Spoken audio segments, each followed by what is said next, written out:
Good evening! Welcome Aleph, welcome Sneak Cat, welcome any folks viewing anonymously, welcome anyone viewing on YouTube to Dream Daddy stream number 3.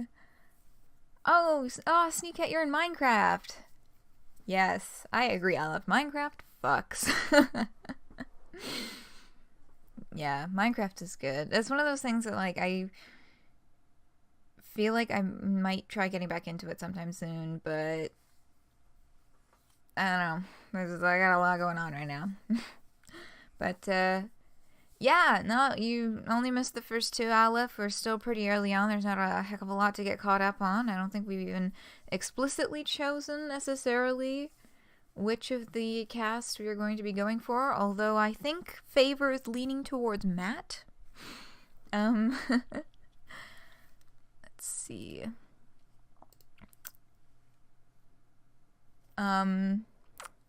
Yeah, well, I hope you enjoyed the pre-stream music today.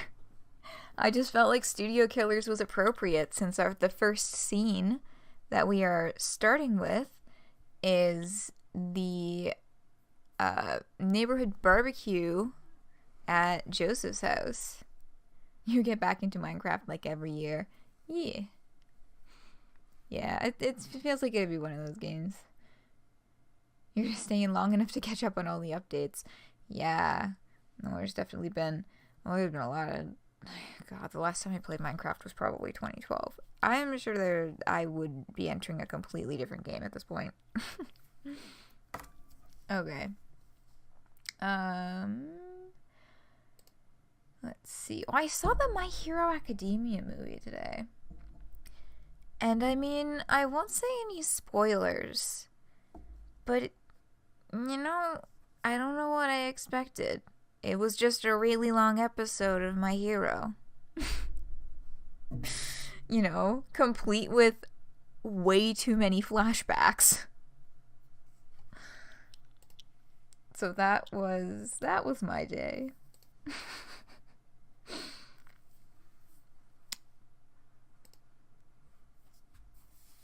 Oh, you saw it too. Cool. Yeah.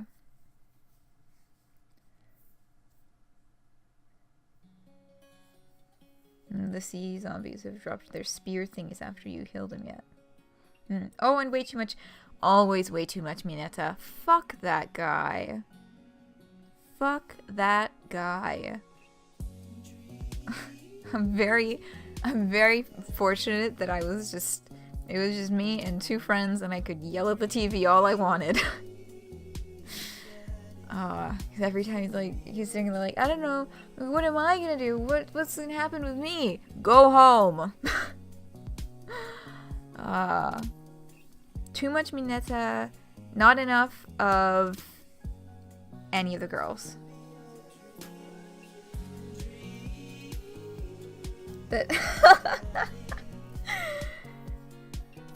Yeah, Dad Rector's cut. Indeed it is. Yeah, I got the special version with some extra stuff. I don't know exactly which specific, side quests or whatever are the extra ones.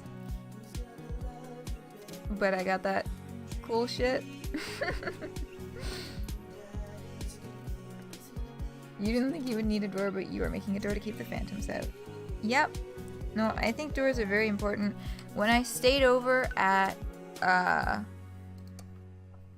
my cousin's place a few weeks ago, him and his boyfriend were getting really into Terraria, and they kind of sucked me into it too.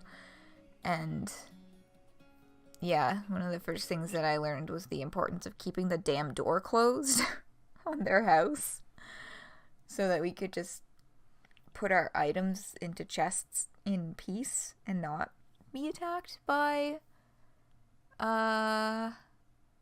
wow, it's been so long I already forget what the fuck the names of the creatures are. All I can remember is Eye of Cthulhu. But that's not the only one that happened. The thing with the blood moon. Blood moon. That is the event that I am thinking of. 2 regular doors and a trapdoor. Nice. Yes. That is very important. I should play more Terraria. I haven't actually played it since I got back from staying with my cousin. Okay, so game is loaded. Last time we came in, or last time we were in here, you were thinking Matt, Hugo, and Craig. Because I'm seeing some favor leaning towards Matt, and also that's 3 people at once. That's going to be an interesting conversation. The fact that shifting makes you 1.5 blocks now. Cool. If you close a trapdoor on yourself, you go down a full block.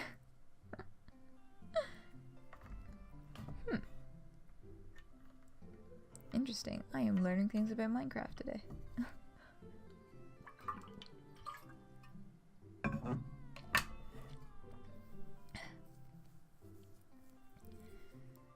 So as general consensus to continue along the path we were set out for at the end of the last stream with this conversation here. No opinions have changed. No extra voices would like to object to this decision.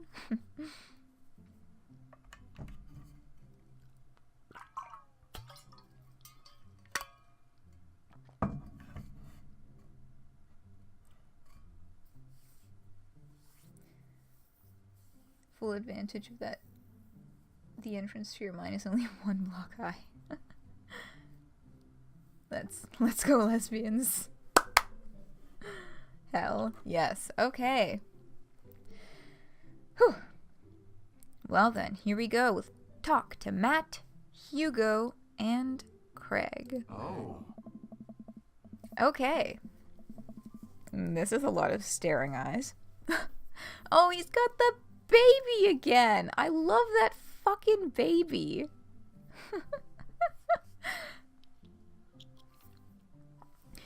Matt and Hugo seem to be embroiled in an intense discussion. Craig looks on, smiling politely. I walk over to say hello. Well, I don't think it's fair to try to compare 2 art movements like that. Periods in art only exist because they're a unique byproduct of the social and political climate of a time and place, and to try to take something like, say, the Rococo period and compare it to postmodernism in America, you're completely disregarding the context in which a work of art is created. Ooh, this is a conversation that I can hang on to, because I had to take art history classes for my degree.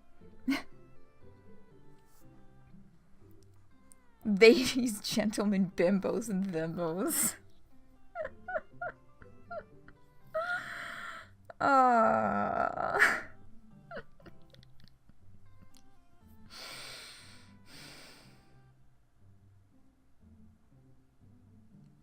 Yeah.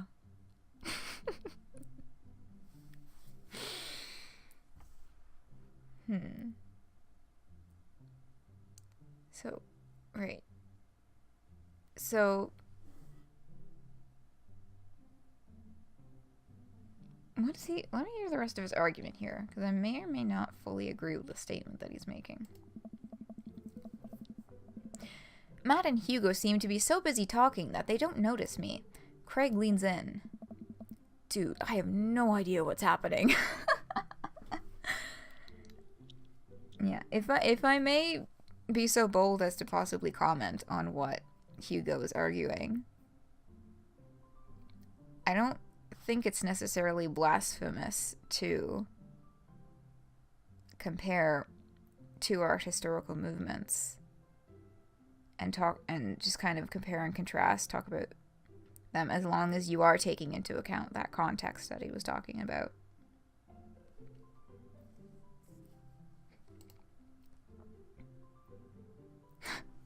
Okay, so we've been hit by another crossroads.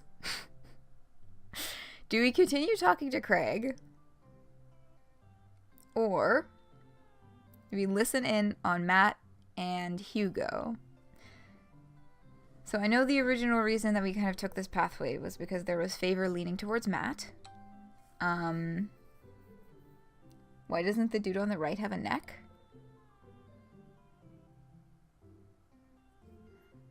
Hugo has a neck, it's just like his hand is in a position that kind of is like making it look like he doesn't have a neck.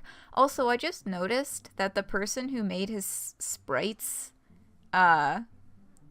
either just made a mistake or got a little lazy with the double checking the layers, because the arm of his glasses that is like in the shape to go behind his ear is like on top of his finger. It looks like it's clipping, even though these are not 3D models, so technically that's not really possible.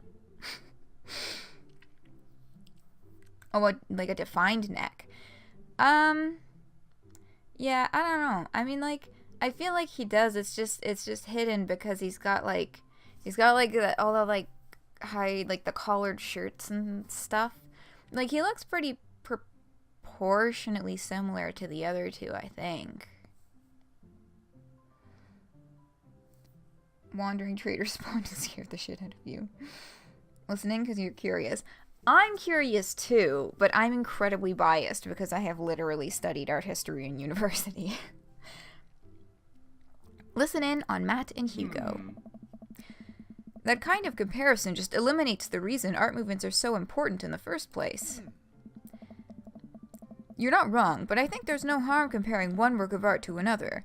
You could definitely say one painting is better than another if you're evaluating technical skill from a purely formalist standpoint.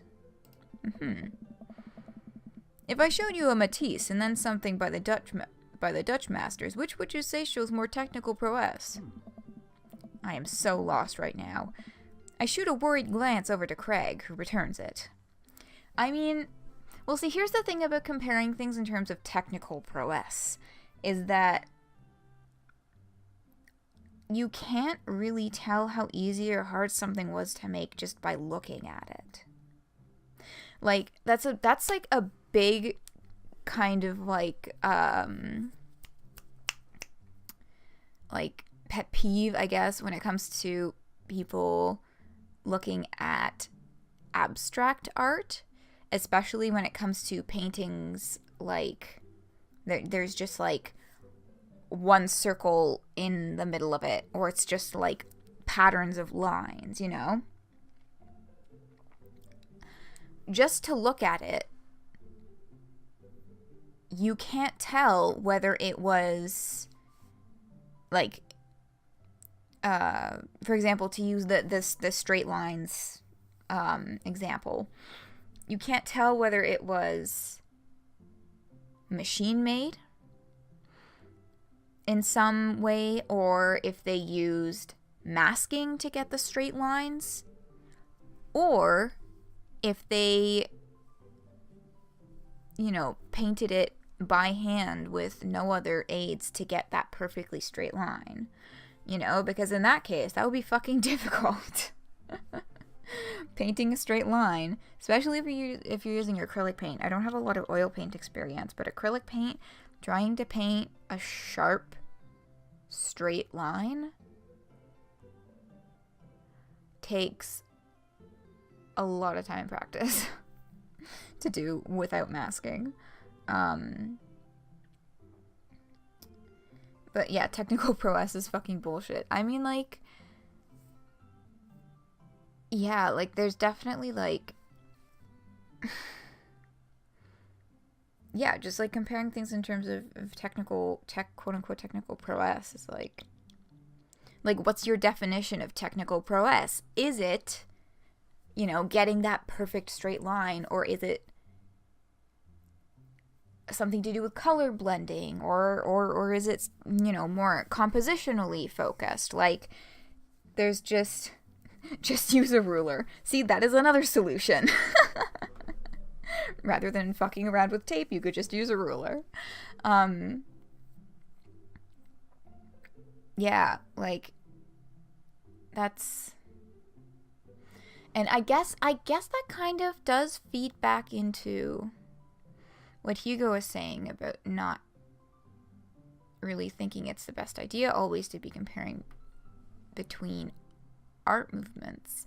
I guess, again, it really just comes back to, what's your basis of comparison, and are you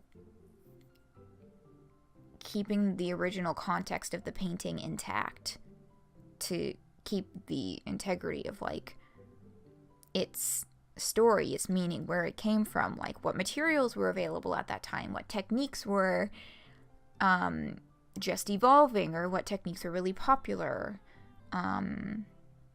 what, you know, kind of socioeconomic situations would be influencing what supplies this person had access to, and all these sorts of things.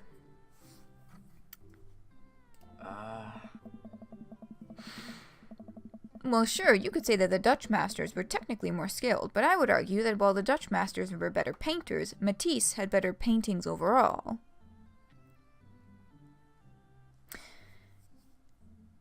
I should be able to picture Matisse because I'm pretty sure I've taken a course involving Matisse.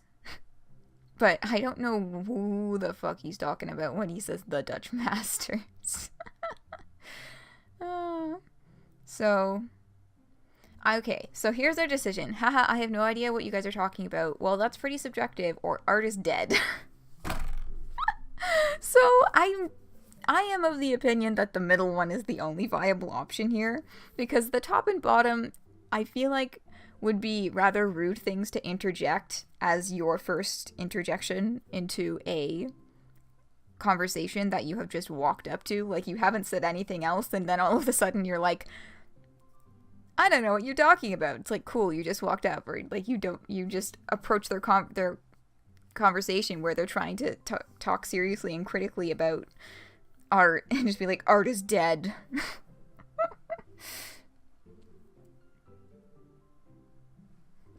Everyone in Dutch was good at painting.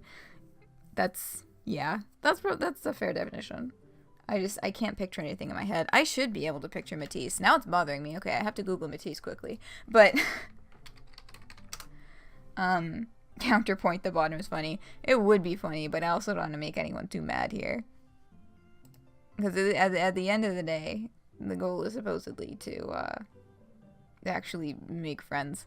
Okay, so I'm looking at a bunch of Matisse paintings on Google Images, and I don't recognize any of these, so I'm pretty sure I actually haven't taken a course that had anything to do with Matisse before.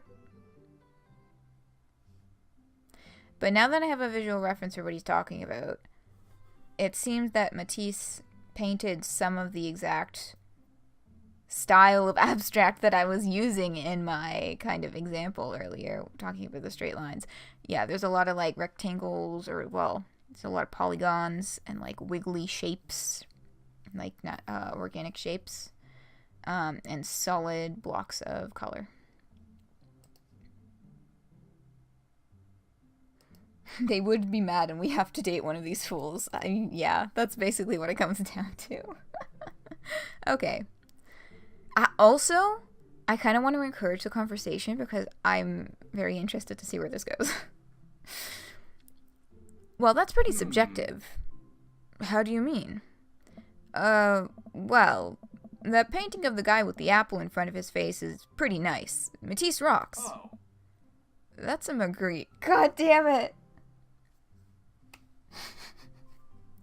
Okay, so it turns out we're not allowed to, like, know things.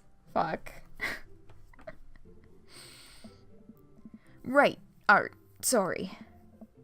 You're fine, dude. Oh no, Hugo looks stressed. We were just discussing the importance of context when talking about artwork. I agree it is very important. Listen, all I asked was if you liked Van Gogh or Picasso better. Oh. Well, they do come from very different contexts. Like, everyone's always comparing them and shit, but, like, different eras, my dude. Oh yeah, I forgot you weren't here for the first few episodes. We may or may not have rolled a dice on it and decided to name the player character Jake English.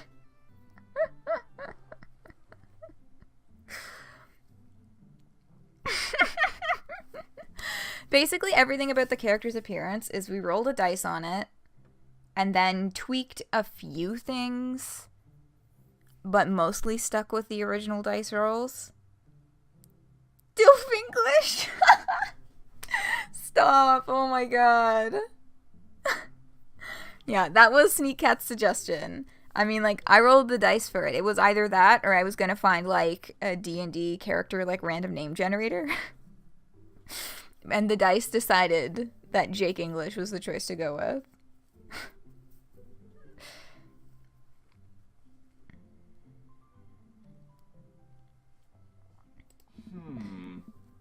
Oh god.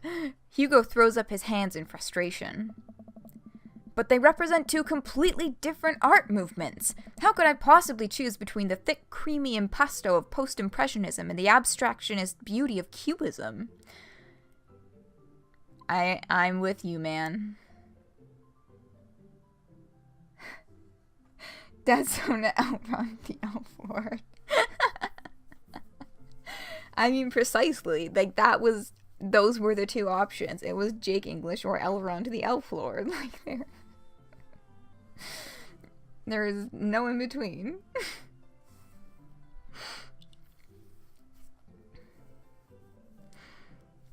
I mean, like, technically you could choose which one you like better based on which movement you aesthetically prefer more.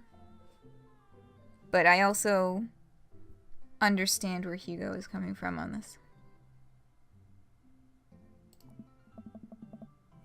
Man, that's a way above my head. Hey, it's not way above my head.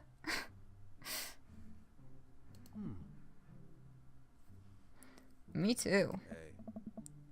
It's all good, man. The cool thing about art is that we all perceive it differently. A single piece could have a totally different effect on each person that looks at it, and that's awesome.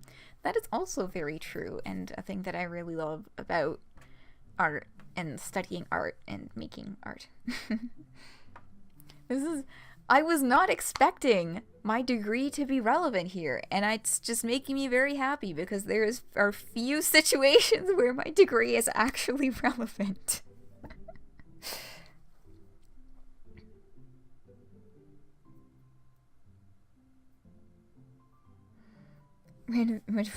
Lord of the Lings.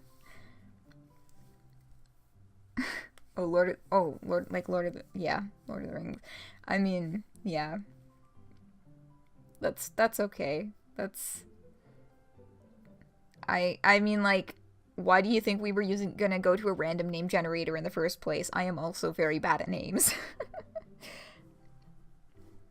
Just walk straight into lava.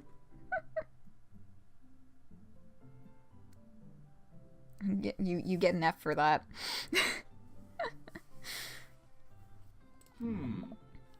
Just 1 minute about that. Hugo, please. Sorry. I get really fired up about art stuff. Jake, how are you liking the neighborhood? Okay, so now the conversational topic is changing. Damn it, I was really looking forward to my degree being relevant for just, like, 3 more lines of dialogue. Fell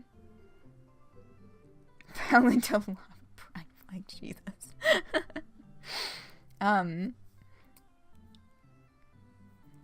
Now, why would Hugo say, wait just a minute about that when it comes to people having different interpretations of art, though? Like, that's just, like, factual shit, my man.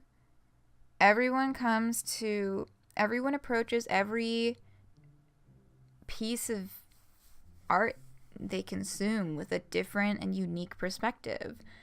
What could be, you know, what's for one person would remind them of something joyous, for another person could make them think of or remind them of something in their life that was upsetting for them. Or for one person would bring up a certain would evoke a certain context. For other people, they could interpret it in an entirely different way. I find it super fucking awesome to, like, talk about people's different interpretations for things. Holy shit, that's an actual... Sorry, I just clicked on the link that Aleph put in chat. Okay, so let me just toss this into my Word document, so I'll link it below, because holy fucking shit.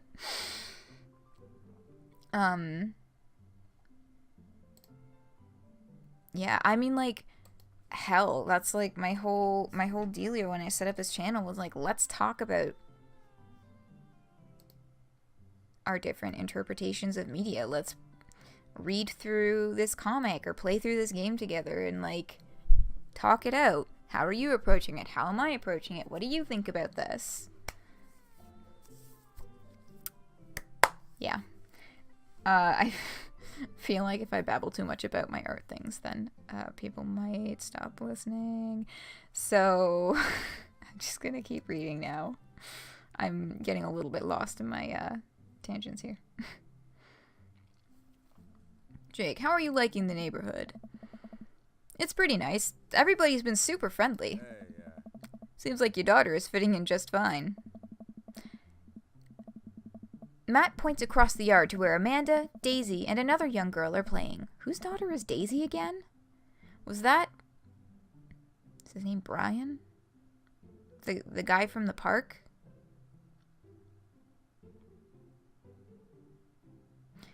Yeah, I think that's the only one whose name we know right now, isn't it? We know the names of Joseph's kids, but I don't remember... No, Joseph's kids all had, like, matching names or something. Like, they all started with C or something like that. No, I think that's Brian's daughter. Matt points across the yard to where Amanda, Daisy, and another young girl are playing. They're all sitting cross-legged in the grass, picking weeds and weaving them into little flower crowns. It's pretty adorable. The girl I don't recognize jogs over to us. Ah, yes. I believe this game came out around the height of Flower Crowns. Actually, maybe a little bit later than the height of Flower Crowns, but still. You forget. Yeah, me too.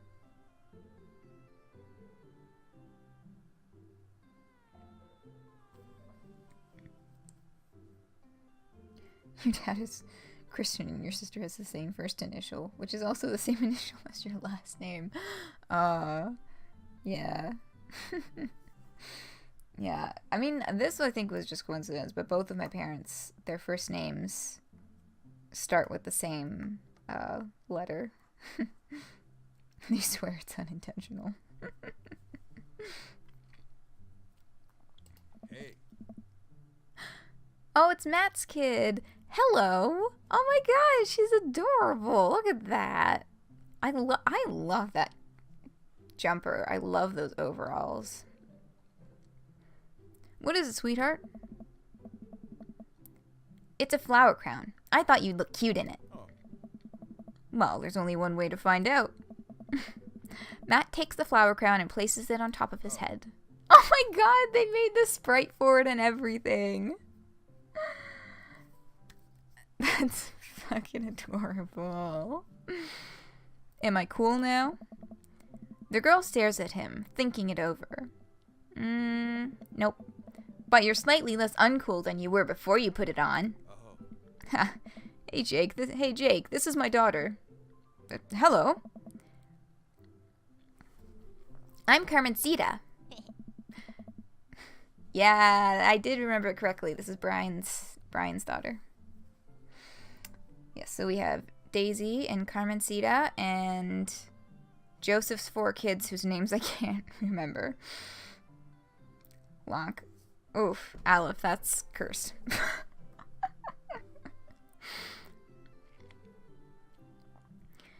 Amanda comes over with Daisy in tow.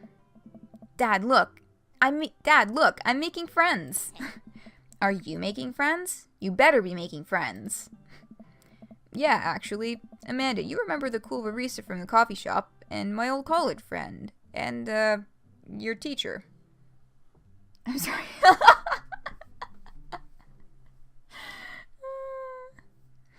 No, I think I can... I mean, I think technically I have the power to delete things from chat, but I'm gonna keep that there for posterity.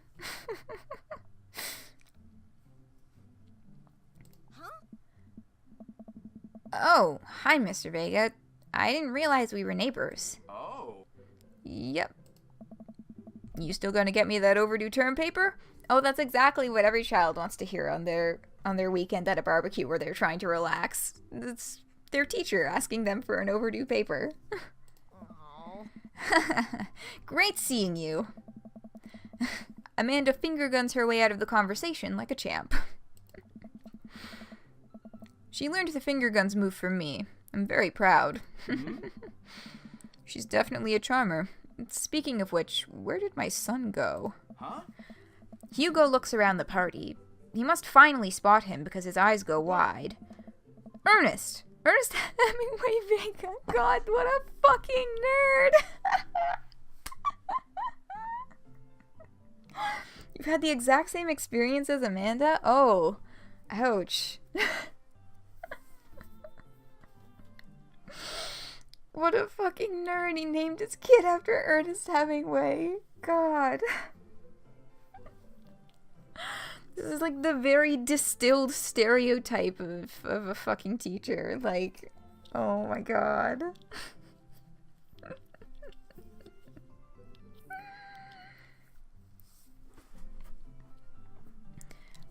Ernest Hemingway Vega, are you smoking? Oh jeez. Ernest is holding a lit cigarette. Nope. I see Ernest across the way. He casually takes a long drag of his cigarette and then flicks it into a gutter. Unbelievable. Excuse me. Hugo marches over to Ernest, and I turn my attention to Matt and Craig. Kids, right? Man, I do not envy Hugo. The last barbecue we had, Ernest tried to shove a sparkler down Joseph's pants. Nearly burned down half the yard. Oh, jeez. Ernest Hemingway was the what? Olive, where the fuck do you think of this shit? The original bar boy, Jesus. Is this something from, what, like photographic evidence? Or is that where this conclusion is coming from?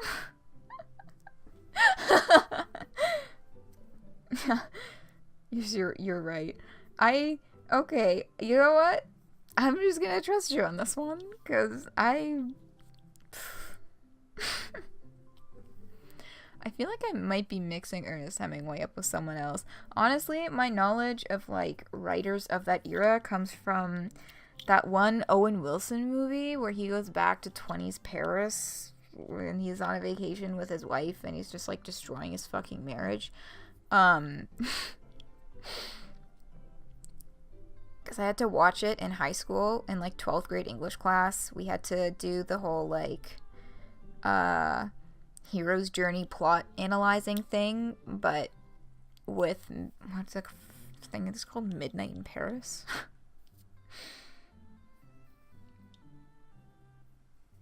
Over-the-top expressions of masculinity are big homo gay.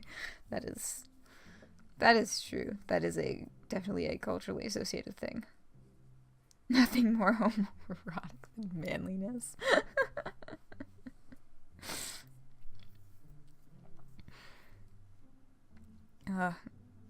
Yeah. Okay, so Hugo has a lot on his hands. That has been established. In the barbecue we had before that, he actually burned down half the yard. Oh, geez. What? How did that happen? And then it spread onto my lawn and burned down half of my yard, too. Oh my god. Oh, Ernest does not look happy. And, oh my god, Hugo looks like he's gonna shit a brick. Hugo walks back over to us, practically dragging Ernest behind him. Hey everybody, sorry about that. Jake, this is my son, Ernest. Hello. Ernest looks away, sulking, his hands shoved deep in his pockets. Hugo nudges him impatiently. Hey. Mad respect? Oh my god. Nice to meet you, Ernest. And what grade are you in? Does it matter? Oh. Ernest. Okay, I'm in 8th grade. God, are you happy now? I'm sure you were just dying to know. Okay. 8th grade is definitely a time. Oh, I know, right? Same. Like, when we were the first stream, I was like, oh, the sprites are blinking. I have never played a game where the sprites blink at me before. That's interesting. That's some good attention to detail there. The baby doesn't blink, though. The baby does not blink. The baby stares into the void.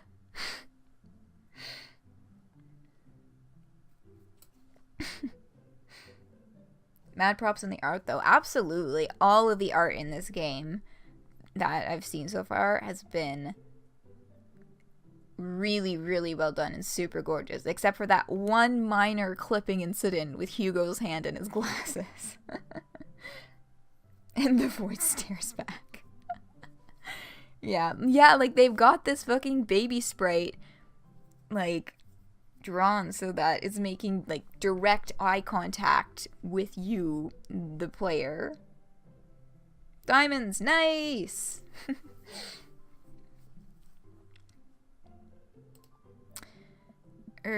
Yeah, good for you. Can I go now? I'm tired of talking to old dudes who blame my generation for the failing economy. I mean, like, that can be a mood. But also, that's not what's happening in this particular conversation.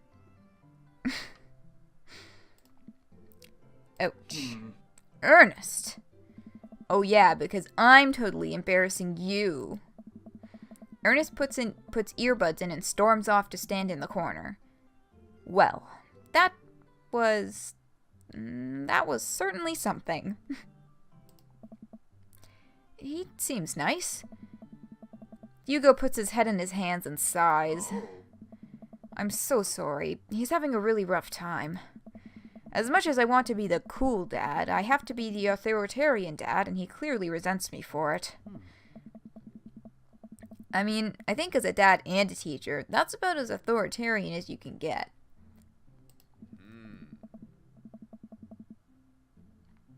I mean, like, I can think of careers more authoritarian than that, such as a dad involved in something like the military or the police, which, ugh, yikes to both of those. Honestly, are any of us cool dads? Is it even possible to be a cool dad? What? I'm cool as a cucumber. See, that right there. You can't say that. Yeah, as soon as he said that, all three of the sprites changed to give him a look. You know, like, yeah, sure, buddy. Oh. Yeah, and Craig's just kind of like, hey, what the fuck? My kids think I'm cool. But for how long, Craig? How long do we get to be cool dads? Oh. I don't know. Oh. I think we just have to accept the fact that as dads, we've become the machine we once raged against and accept our fate to unironically wear socks with sandals. Your kids may think you're cool now, but the moment they hit puberty, you're doomed. You missed this phrase because you were distressed about the bat. Oh no.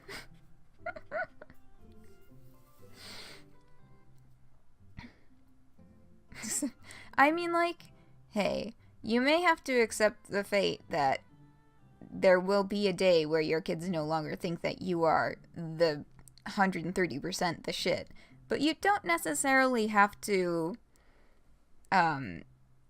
accept a fate of unironically wearing socks and sandals. You still have full power to decide not to do that. And I beg you to use your free will to not do that.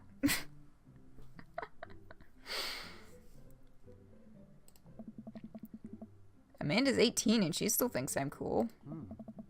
I yell across the yard to my daughter. Oh, this is gonna end badly. Amanda, I'm cool, right? Amanda just laughs. She keeps laughing. I see your point. Yeah, like, dude, you can have... See, here's the thing with wanting to be cool. Like, it's more... It'd be like the cool parent. Like, it's more important to just, like, have a good relationship with your kid than strive for them to think that you're super cool. You know? You wear socks and sandals as a childless girl. You are not immune to socks and sandals. I mean, like, yeah, technically speaking, there is not necessarily an issue with socks and sandals, depending on what kind of sandals you are wearing. For example, jelly shoes, like jelly sandals, can look very cute with little ankle socks with like little like ruffles at the top, you know, for example. But Crocs and socks is an abomination.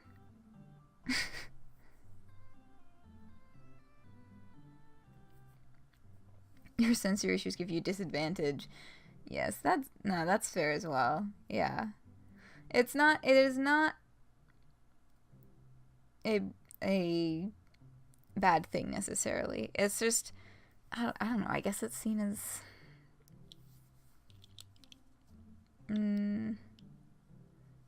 social faux pas or something. I mean, yeah, it's not 100% of the time a thing. I think, now that I think about it, the only time I can think of it just always being questionable is Crocs.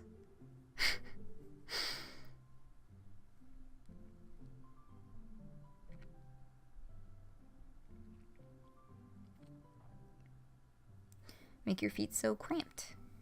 That can be true, yes. Socks are the only clothing item that I always have no sensory issues with. Oh. Yeah. That's neat. That's fair.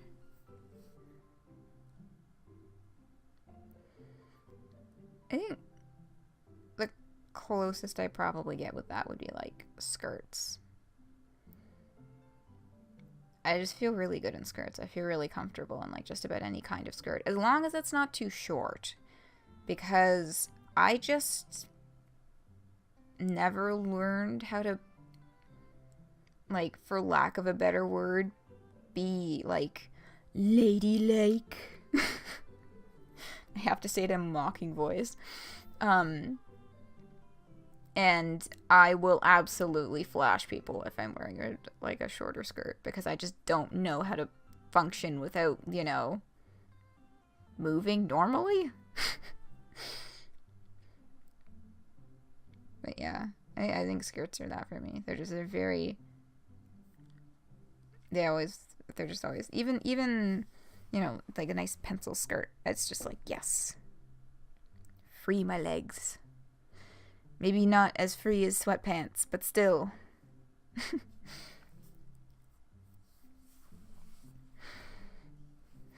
Oh no. Oh, I just realized his fucking voice line for this part was, oh no. As much as we all want it, I don't think it's as important to be a cool dad as it is to be a good dad. We can't all be best friends with our kids. It just doesn't work. I mean, look at me and Ernest. Yeah, that's kind of what I was saying before. And part of being a, like, good dad is, like, fostering a positive relationship. Oh. Our job as parents is to make sure our kids turn out okay. Yeah, you're right. But it'd be nice to have it both ways.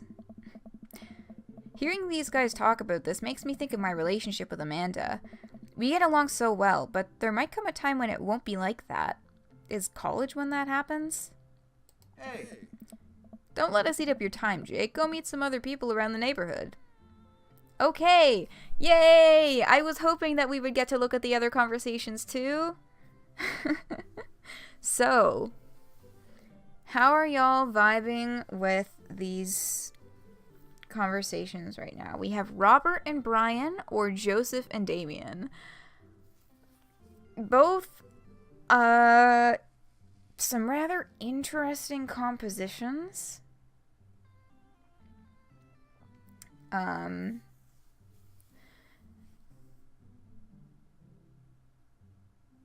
Joseph and Damien in particular makes me raise an eyebrow.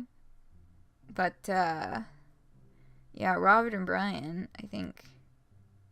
Because Brian seems very loud and friendly, but Robert seems pretty rough around the edges. You're on, Dad. Not dad. Your husband. Okay, yes. Right, yes, you were mentioning that in the last stream. Robert and Brian. You got it. Talk to Robert and Brian. I glance across the yard and notice Robert and Brian chatting over drinks. Man, I don't think I want to deal with being one-upped by Brian or whatever happened with Robert last night. I was talking about this with my friends today after the movie.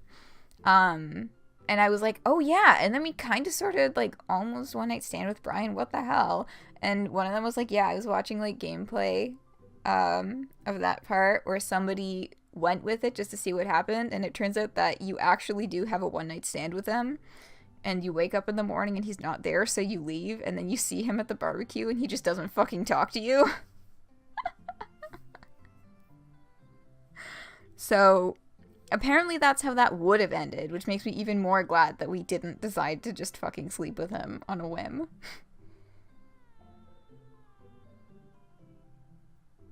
Lots of zombies. Oh no, be careful.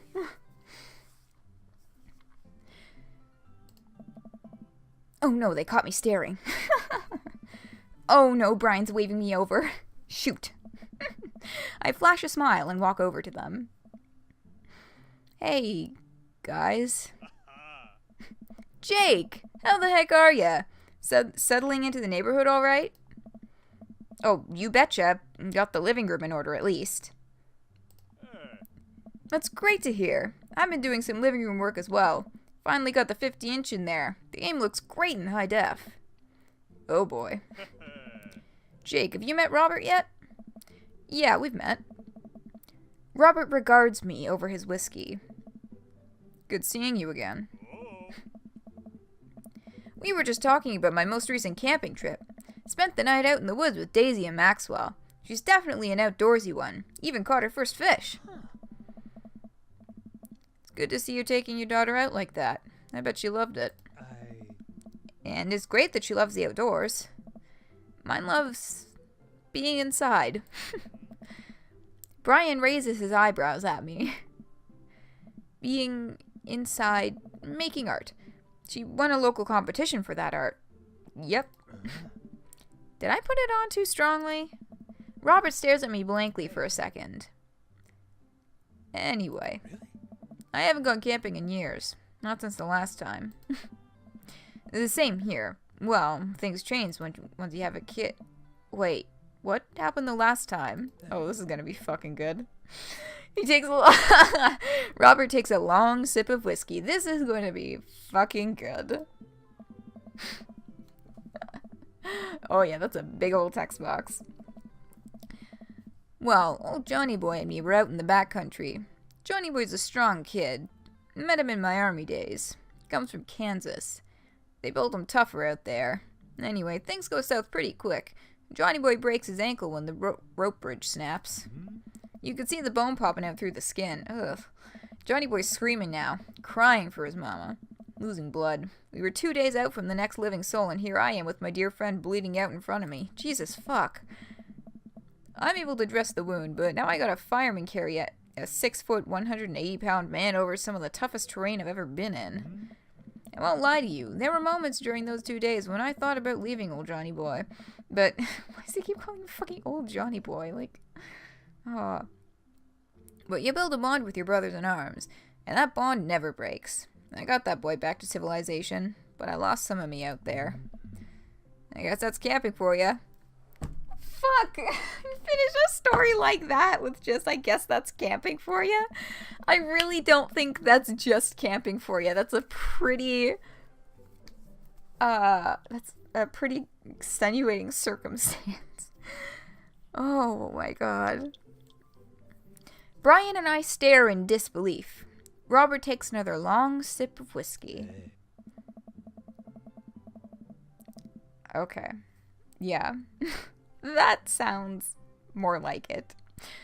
I'm just kidding. My friend John and I went inner tubing down a river and he lost a flip-flop. Miss that kid. Yeah, that's basically the only reaction you could have to that. Brian and I laugh nervously. Or am I kidding? Oh my god. This fucking guy. Brian and I tense up again. I'm kidding. Phew. Amanda and Daisy barrel up to us laughing. Daisy is holding a paper plate in front of her like a steering wheel. We gotta get off this haunted truck. Oh no, the ghost locked the doors. Quick, hit the emergency escape button. But trucks don't have emergency escape buttons. Oh, then hit the brake, I guess, and then we'll get out of the truck. The imaginary truck. Anyway, we're safe from the ghost, but how will we ever survive this Arctic tundra? Daisy, you might have to eat me. Are you prepared to do that? I'm prepared to do anything to survive. That's cold-blooded. I like that. That's so fucking cute. Although I'm not sure I have the materials required to properly cook you. You know, that reminds me of the last time I went skiing. Oh, fucking hell. Robert. Yeah, Brian is just like, don't do this shit in front of my kid. Wait a second, are you guys playing Long Haul Ice Road Paranormal Ghost Truckers? Oh my god, that's right, the TV show! From the TV show that they watched, like, the first night that they moved into their house, I think it was. Yeah! Amanda and I love that show. It's the best, especially the episode where Callum hides Flint's keys and Flint retaliates by breaking an ancient cursed urn and sending the spirit after him. Yeah, it's such quality reality television. Oh, that's cute, they're bonding. I don't watch a whole lot of television, but I do enjoy that show. That and war documentaries. Alright, Daisy.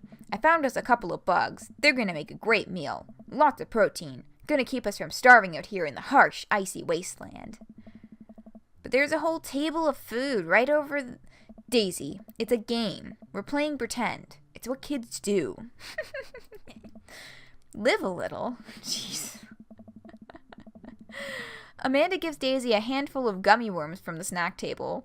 They eat them with mock disgust. Let's go find kindling for a fire. Okay. But not an actual fire. Because we're playing pretend? Now you're getting it. Daisy and Amanda run off. What a cute couple of kids. Fuck yeah, that was fucking adorable.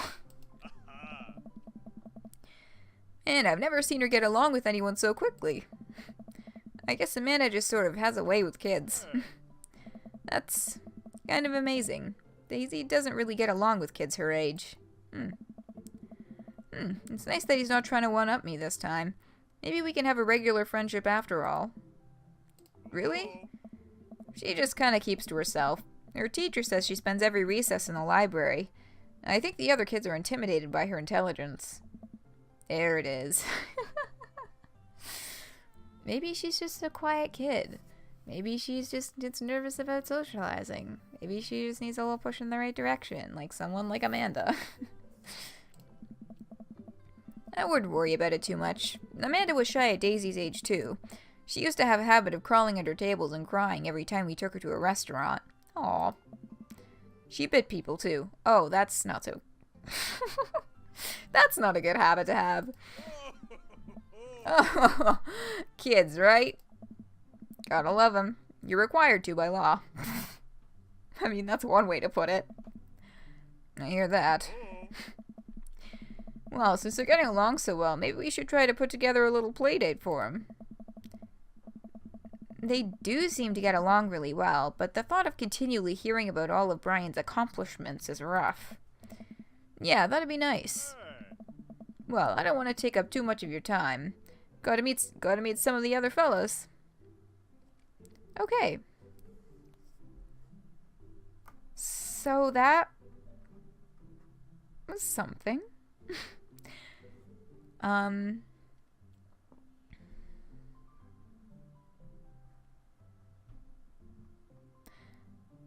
Robert continues to be an enigma. And Brian continues to be very jovial, and very proud of his child. Yes, we're talking to Can I Speak to Your Manager, the Vampire? Oof, yeah. That is the next course of action. I guess the only option after that would be to Burger Time. To just fucking have dinner. Okay. And Joseph. Pastor Joseph. Pastor Joseph and Can I Speak to Your Manager, Damien the Vampire? Or Damien, Can I Speak to Your Manager, the Vampire? Okay. I spot Joseph chatting with the guy from Dead Goth and Beyond by the grill. I wonder what they're talking about. I walk over to them. Okay. So, we've actually... Okay, no, I was about to say these are the ones we have the least conversation with, but that's not true. Joseph we've had, like, 2 conversations with. Damien is the one that we have had seen very little of, and had no actual interactions with yet. So I'm curious, can you walk me through why you had your house painted black? Where do I even start? The house stays warmer in the winter, it provides an artistic contrast to the rest of the neighborhood, and it complements the crimson interior perfectly. I mean, like, I can appreciate some good aesthetics, and also a warm house in the winter. I get cold very easily. It's definitely an interesting choice. Look, if you're gonna criticize Damien for anything, it should not be his aesthetics, okay? Painting his entire house black may be extra as fuck, but I have a strong appreciation for that dedication, okay? If you're gonna criticize him on anything, it should be thinking that you're going to find historically accurate clothing at fucking Hot Topic, okay? And then harassing the fucking store manager about it.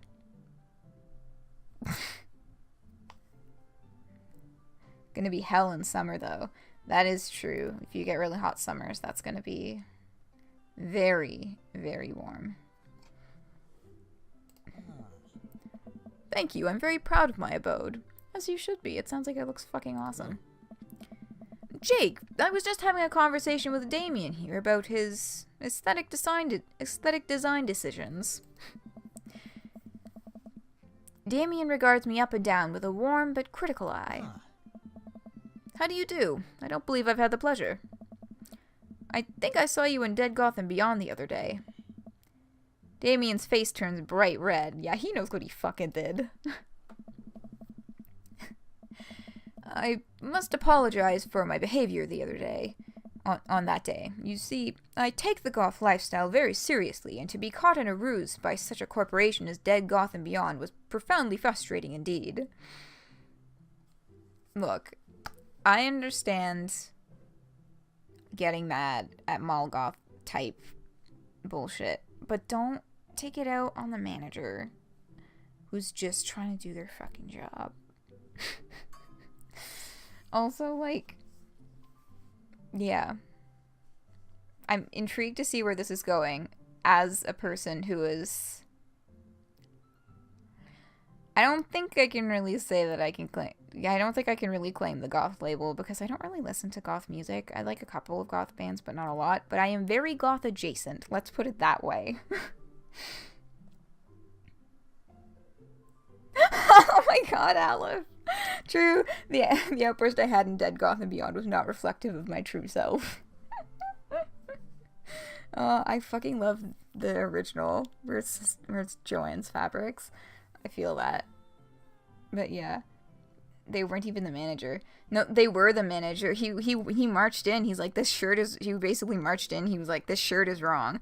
And then she was like, what do you want me to do about it? And then he was like, why aren't you trying to do more about this for me?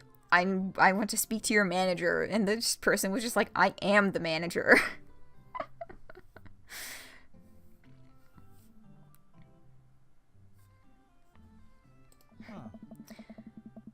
I hope you know that while my anger may be justified, it was no such way for a gentleman to act. It's okay, man. Do tell me about yourself. Are you new to the area?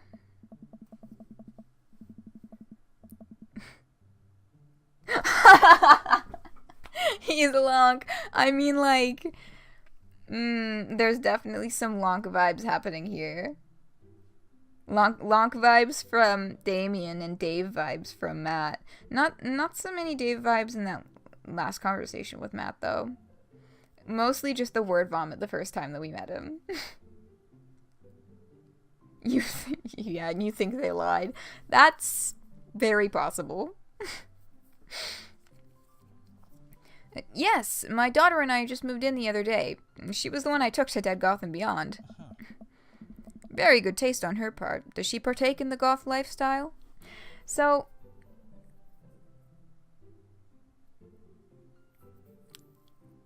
I'm still very weary of how they're writing him, because this, I fucking guarantee you that no actual goth talks like that about the gothic subculture.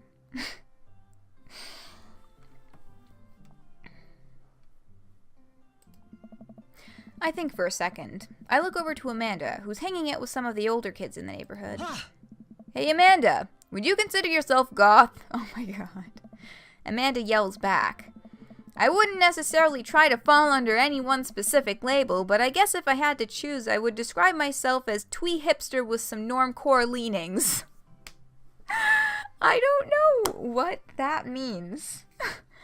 What the fuck is twee hipster? Like, hipster I know the picture of because hipster hit its stride when I was in high school. So, like, it was very unavoidably in my face what the fuck a hipster is. But I don't... Twee hipster, I don't know what the fuck that means.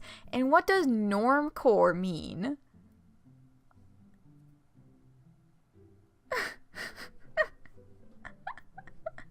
Did she call you out? I mean, like...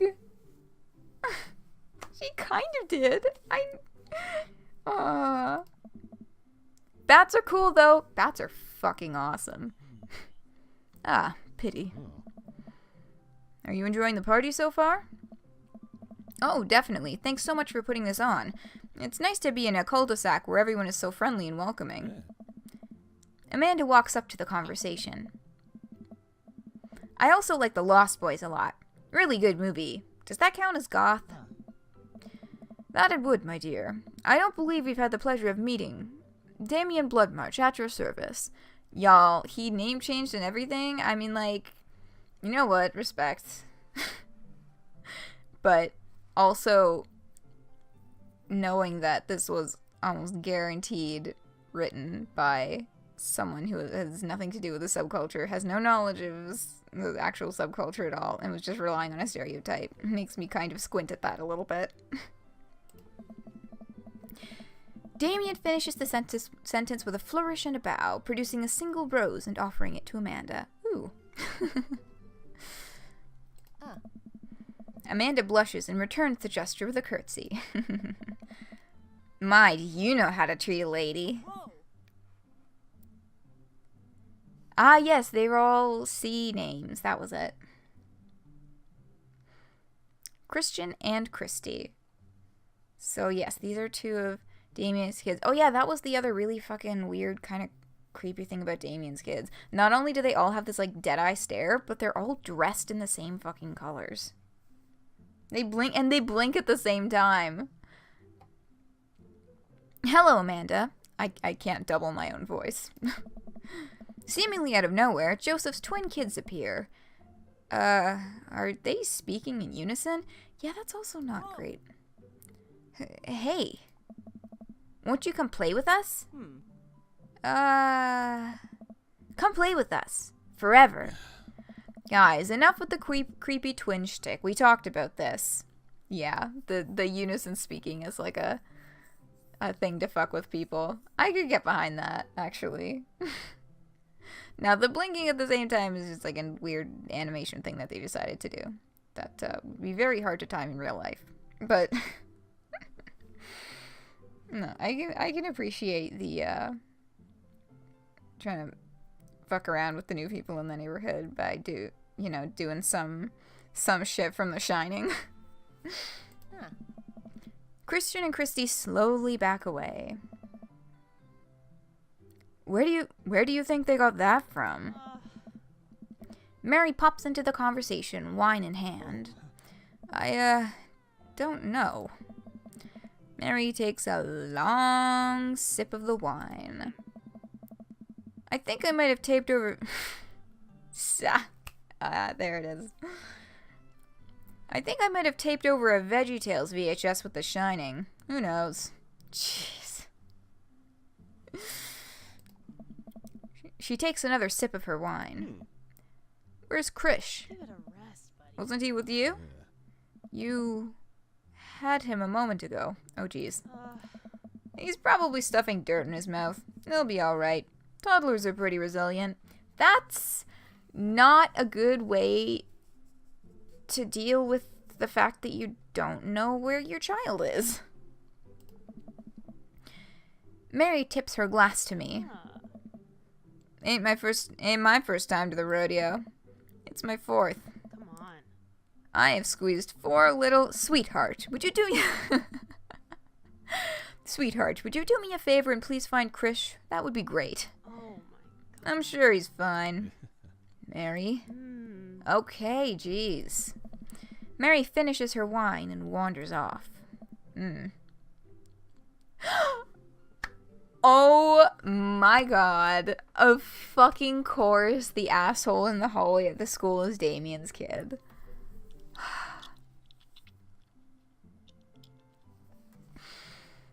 Dad, can we go now? Lucian, have I introduced you to Jake yet? Hey, it's that punk from Amanda's school. It all makes sense. I remember you. Whatever. He gets a little smirk on his face. That's no way for a young man to speak to his elders. Be polite.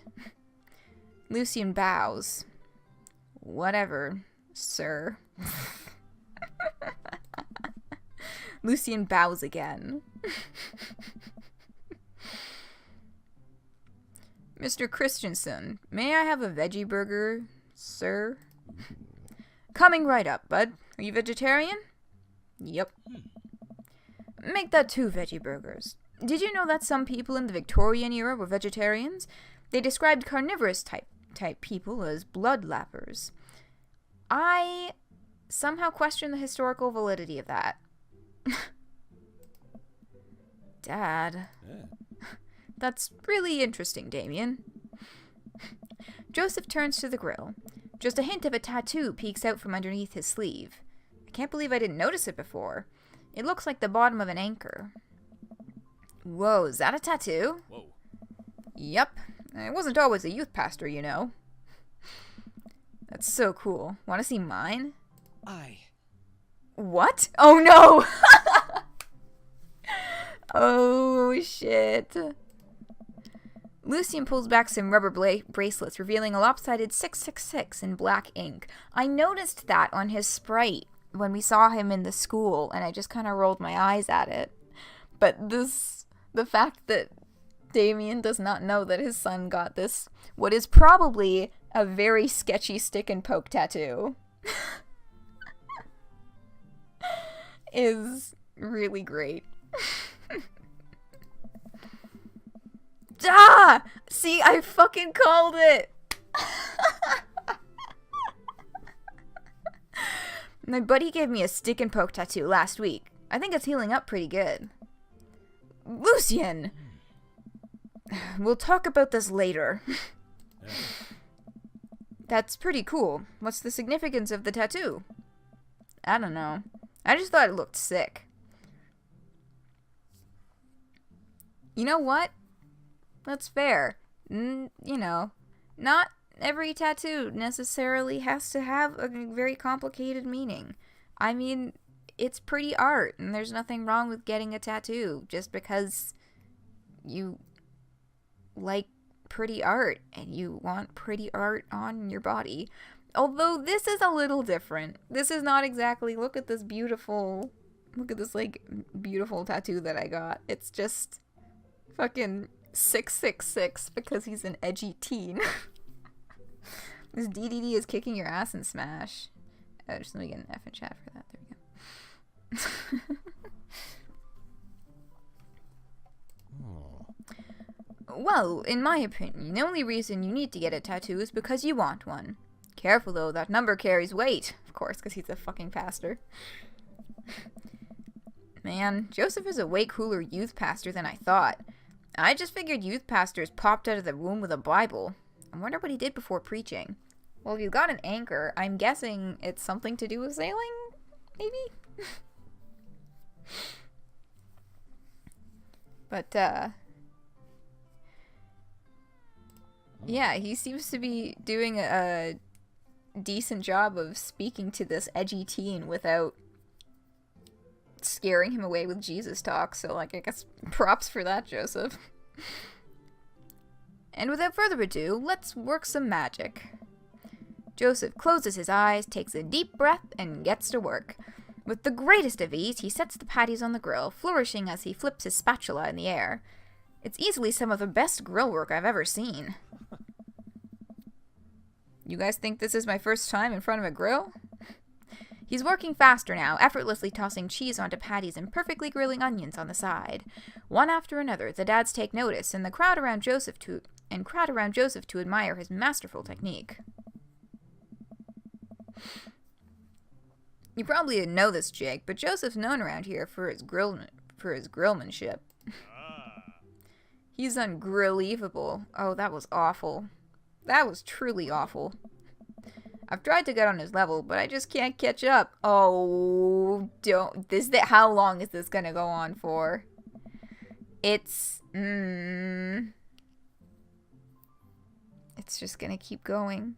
I mean, like, it had to be fully acknowledged coming into this that there were gonna be a lot of dad jokes in a game about dads. Let us keep studying. He has a rare quality about him. You too, Damien? Mustard, we keep talking about this? Can't we just appreciate the artist? I've never seen him make a mistake. Hey. Okay, we need to stop. This is getting too cheesy. God. Yes. Thank you, Amanda. God. Thank you. Thank you for the fucking combo breaker. Fucking hell. Please stop. All of the children at the party boo the glorious display of puns in unison. Alright guys, the food's ready. Please form an orderly barbecue. They're dads. I know. That the dad jokes are just gonna keep coming, but so many at once.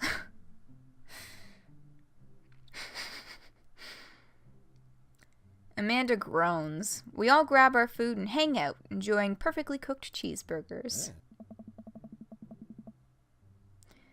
Okay, this is a scene change, and I should have taken the break 15 minutes ago. So here's what we're going to do. We're going to hit that save. We are going to go to the title, and we're going to take 5, because I need a break. So, yes, I am going to rest my voice for 5 minutes. We're going to play a little music, and then we'll be back. Greetings. It has been 5 minutes. Went and refilled my water bottle, so I am good to go.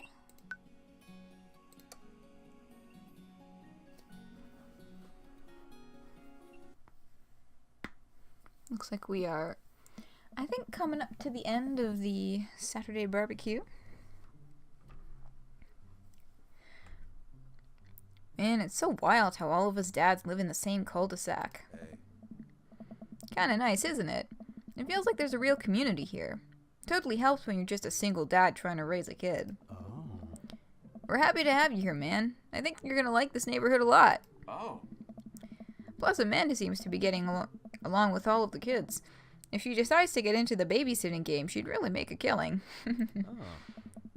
Hey, why don't you add us all on Dadbook? I'm sorry, what? Dadbook? Yeah, it's a great social network for dads to keep in touch with each other. We're all on it, so if you ever need to reach out to anyone, that's the simplest way to do it. Sorry, I'm just an old-fashioned dad. Social media goes over my head sometimes. Don't worry, Pops. I'll help you figure it out. The rest of the barbecue goes smoothly, and we all trade stories and drink beer as our kids play on the lawn. Amanda breaks up a fight between Carmencita and those weird twins. I think they wanted her soul. Achievement unlocked. Welcome to the neighborhood. Yay! Yeah, I know, right? Dadbook, seriously? I think that means we have officially exited the introductory phase of this game. Amanda and I walk back to our place as the sun sets over the neighborhood. Pretty fun party, don't you think? I mean, I got a burger in me. I felt like I was at a networking event, or wish I could have been playing Paranormal Ice Truckers. I'm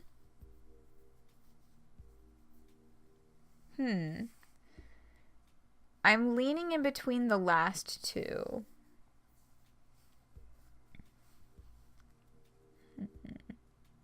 What are y'all thinking about this one? I feel like, actually, you know what? I think I'm gonna step off the reins completely. I think I'm kind of cool with any of these options because none of them are overly positive. So I feel like they're all leaning towards the same opinion. Just different ways of expressing it. So, Borg. Okay, so you're leaning towards burger. Burger. Okay. Okay, option 1 it is. I mean, I got a burger in me.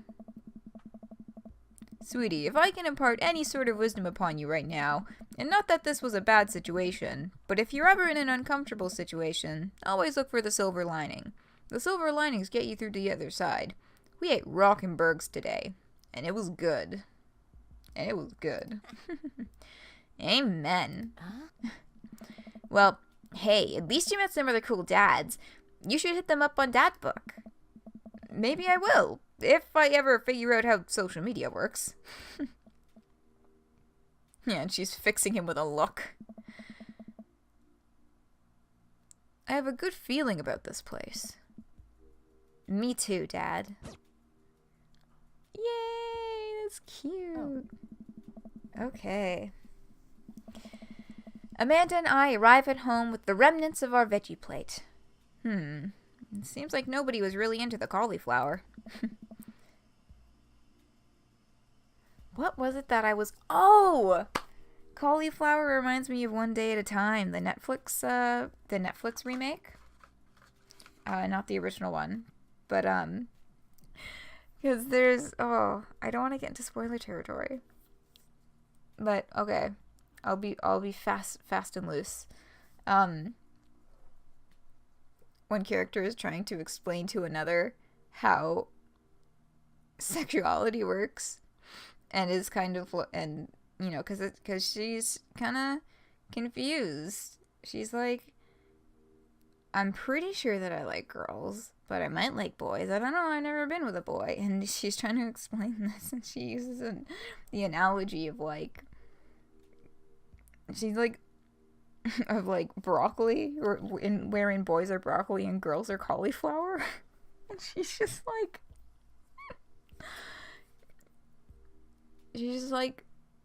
yeah, what was it? It was something about, well, I haven't tried cauliflower before because there's a lot less cauliflower, a lot less gay girls to try and get with, which... Yeah. Unfortunately, it's a bit of a hunt and it's kind of a small community. But it looks like our dear Jake has fallen into a wonderful situation. Anyway, that's literally the premise of this game. I am talking myself in circles. Any big plans for this evening?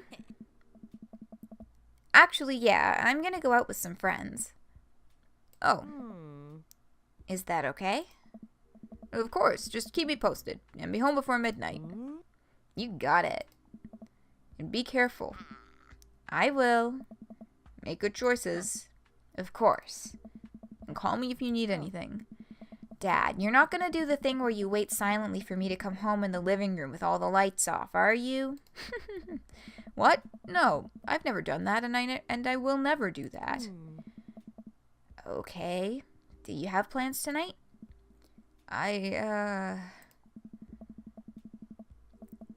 My plans were kinda to eat ice cream and watch TV with Amanda, but I'll find something to do. I'm gonna... okay. Work on some stuff, see how long I can sleep for, or throw a party. I feel like the throw a party response is gonna end up being very sarcastic. But, thoughts and opinions? I'm kinda neutral on this one. I feel like any of these could work. I mean, last time, although throw a party could mean, I don't know, having someone over maybe? Because last time we told Amanda an excuse when she was hanging out with pals. We're gonna go see the game. We did actually end up going to a bar to watch a sports game and then meeting Robert. So,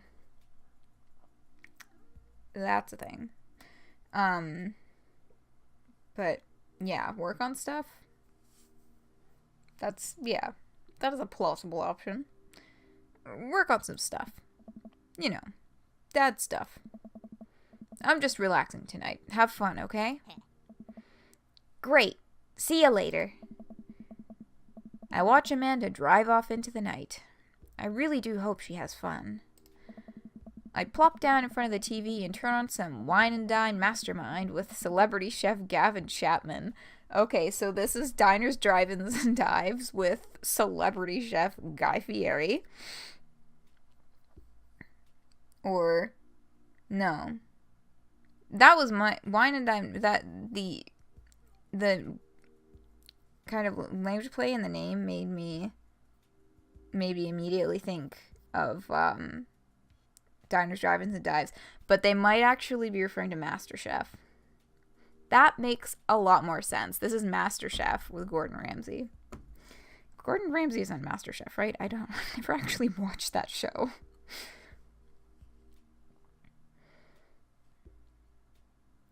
Looks like Gavin's making a roasted rack of lamb with rosemary mashed potatoes.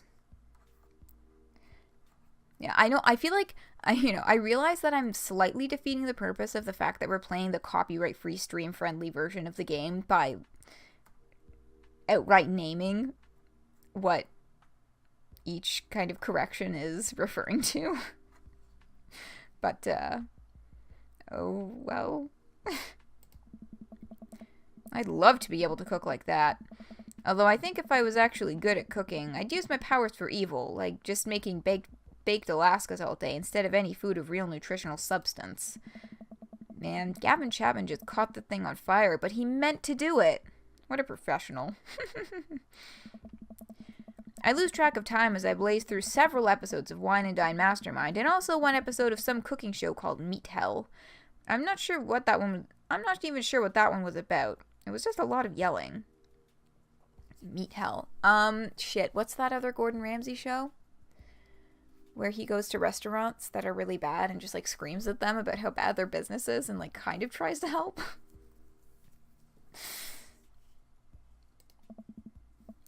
I glance at my watch. Man, it's almost midnight. I should check in with Amanda. I send a text. Hey, kiddo, you good? Oh, hello, new background. It's a kitchen.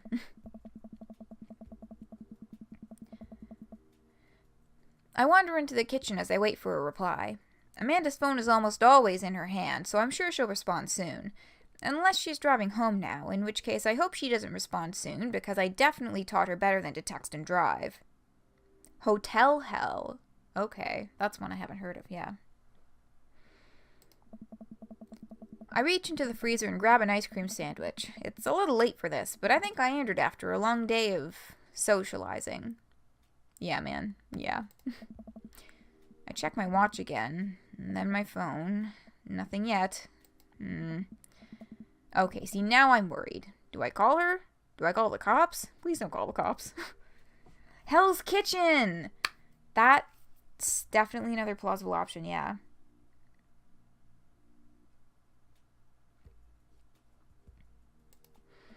No, it's too soon for that. I'll just send her a gentle reminder text.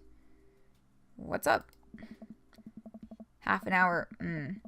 Half an hour passes. Now I'm really worried. See, here's the thing with this, is that, like, I am... My parents had just kind of had to learn not to worry too much if I wasn't responding, because I have a horrible penchant for, like, not paying any attention to my phone when I'm out places. Or, like, my very first phone, multiple points in time, I would accidentally turn the volume all the way down to 0. Without vibrate, just, like, no sound, no vibrate, just complete silence.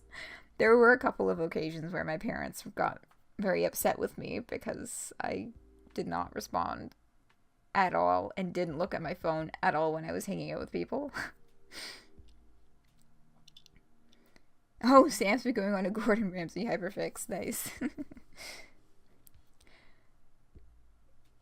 I still do try to respond. Just an addendum to that.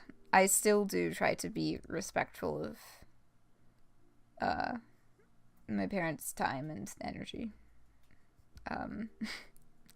But yeah, I just am not... When I'm out of the house, I'm not a heavy phone use person. Like, I don't have a data plan, and that's on purpose. Like, I don't want to be on my phone so much. Happened to you before, too, yeah. Half an hour passes. Now I'm really worried. The episode of Gavin Chapman's Meat Hell are not only assuaging my anxiety, but possibly exacerbating it with all the yelling, so I keep pacing around the house, waiting for her to come back. Why didn't I find out where she was going? Who is she even with? Why don't I know any of her friends' phone numbers? Why don't I even know any of her friends' full names? That's true. Although, that's making me realize now that my parents don't ask for emergency contact numbers as much anymore. I guess because I generally have my cell phone on me. As long as they know, like, physically where I am, then they can reach me that way. But also definitely, like, when I go off to summer camp, they're like, okay, what's the number of the camp you're staying at? And what are backup emergency numbers in case we need to get in touch with you? Like, how can I get in touch with the camp director and all this kind of other stuff?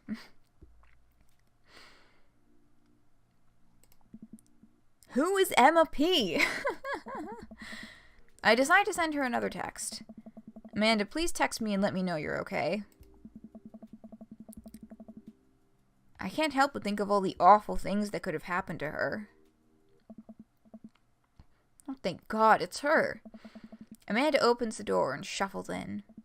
Finally, she's back home. I'm glad she's okay.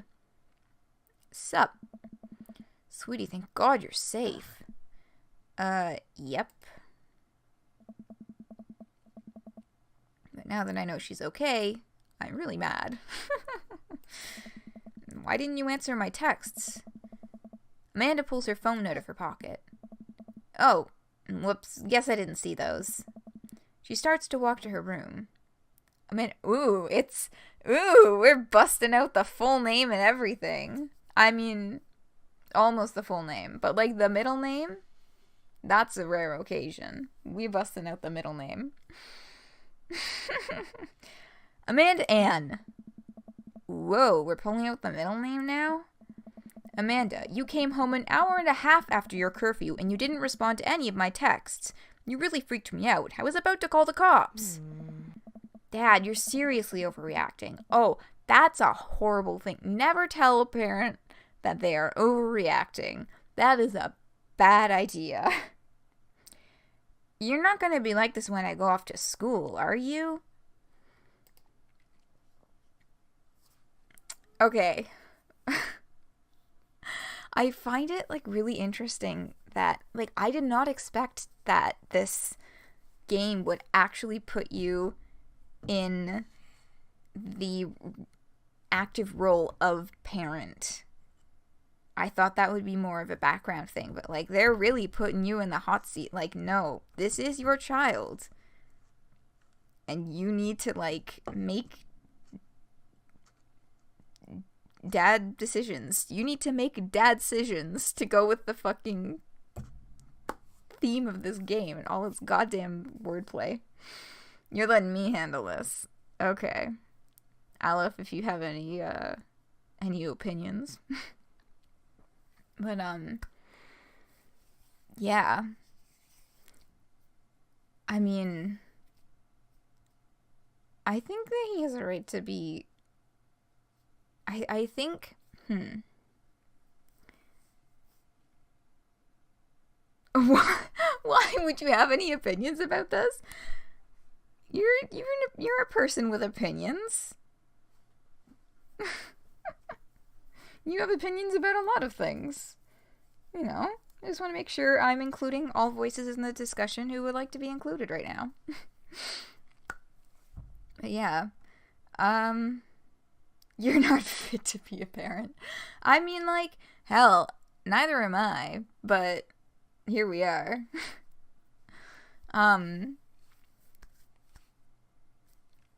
I mean,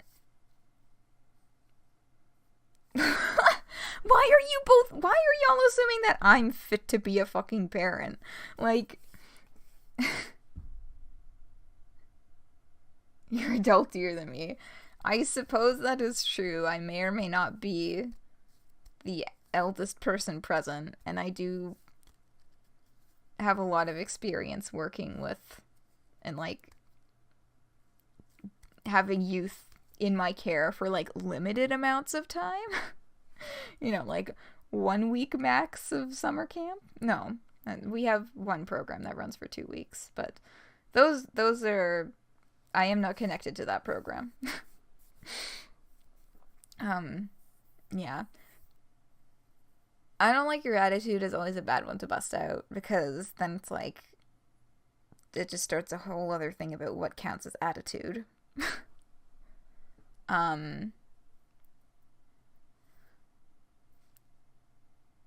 Yeah, that I put conscious effort into avoiding certain buzz phrases when I'm talking with like when I was working with younger kids, especially like 4 to 10. I find it a lot easier to avoid like buzz phrases or whatever when I'm talking to older youth, because it's like you're a little bit more on the same level. But yeah, when talking to the 4 to 10-year-olds, there's definitely phrases that I try to avoid, like, watch your attitude. It's definitely one that I tried to never, ever pull out. I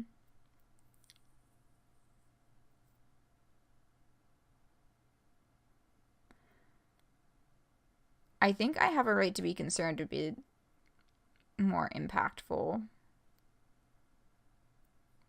to use in this situation. Because it's like, you know, it is his job as the dad to make sure that she's safe. And I don't think that it's an unfair request that she, you know, work with him a little bit on that. Like, it would be a different situation if he'd, like, before, you know, if it was more than just, hey, I need you to, like, be home by this time and let me know that you're safe. If he was like, who are you hanging out with, where are you going, when, and, like, doing all this, and, like, giving her the third degree almost to a controlling extent, that's a whole different story. But in this situation, like, he's given her a shitload of lenience, you know, like, he didn't even ask where she was going. My parents, if, you know, when I was in high school, my parents would not have let that fly. It would have been like, you know, not like the third degree, but definitely where are you going and who are you going to be with? So, like, he's given her a lot of wiggle room here. Like, the least she can do is respect the very few boundaries he's put in place with, like, her wanting her to be home at a certain time and, like, answer his texts and let him know that she's safe. Aren't you parenting us through stream? What? You were smashing. You've learned a shit ton from me? Oh, that's very sweet. I mean, yeah, I'm just kind of musing, I guess. I really like, you know, like, I do a lot of work with kids and with youth because I really enjoy it, and I'm very passionate about it. I'm very passionate about, like, treating youth respectfully as an adult. Because, I don't know, some adults like to just power trip all over anyone under the age of 18. And it's like, hey, did you know that they are actually also humans?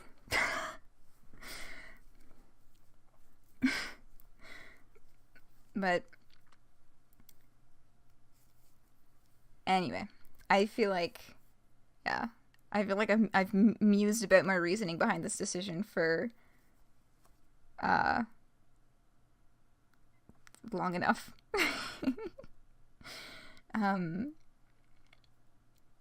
But yeah, that's how I'm feeling about it. Like, he's being, I mean, I still can't believe that, it was last week's stream, right? Where she's just like, my friends are coming over, so I'm kicking you out of the house. I was like, how did you not blow a gasket at that? Like, my parents would not let that fly. Whew. But yeah, like, he's being very lenient and trusting. The least you can do is respect the very few things that he's asked, you know? Okay.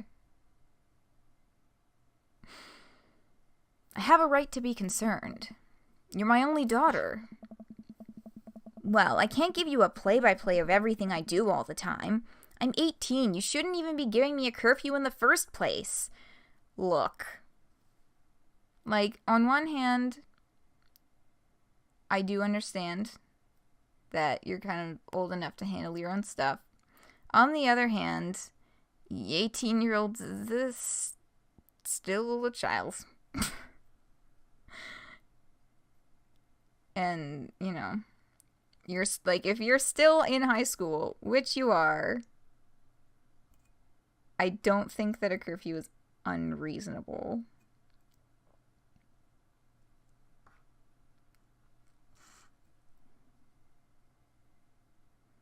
You're still baby for 2 days. For 2 days? Oh, your birthday's coming up. Happy birthday, Aleph.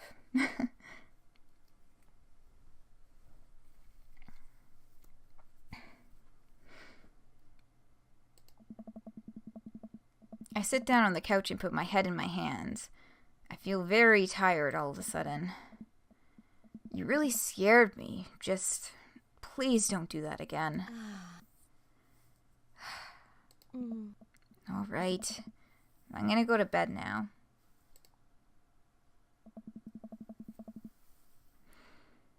Amanda closes the door to her room and I head to mine. Jeez. As I'm falling asleep, one thing she said keeps echoing in my mind. You're not gonna be like this when I go off to school, are you?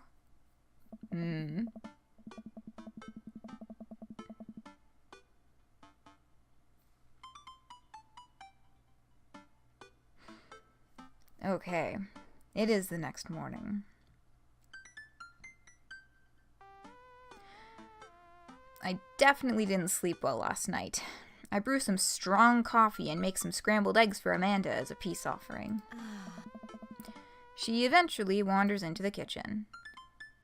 Hey, I thought about what you said last night. I should have texted you. I said I was gonna do it and I didn't. I honestly just didn't even think about it. I'm really sorry, Pops. I won't do it again. There, see? Good. That's nice. Yeah, because I mean, like, you know, that also just happens sometimes. I mean, I was literally just saying earlier how often I just don't check my phone, or how many, oh god, how many fucking times I've been like, yeah, I'll text, my parents will be like, hey, let us know when you get there, or whatever, if I'm like, going somewhere further away. I'll be like, yeah, I'll text you when I get there, and then I just completely fucking forget.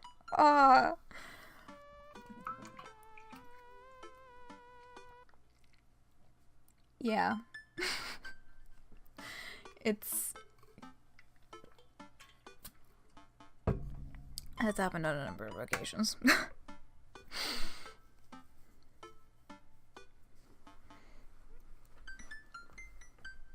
Yeah, I don't want to be like seeming like I'm being super harsh on her or whatever. I think it was just the fact that she got home and her dad was like, I was worried about you, and her immediate reaction was, fuck off. Which, I mean, understood. But, yeah, no, this is good. Well, okay, sorry for freaking out on you. I trust you to make good choices, or good. Okay, so the last one is not good, because I mean, feedback from chat. Again, welcome. I know y'all feel like you aren't. I know y'all feel like you must bow to my adultiness in this case, but like, y'all are folks, with the experience dealing with authority figures too, like, feedback on like what you would want to hear, or what you think would be appropriate for this situation is always welcome, because I like conversing.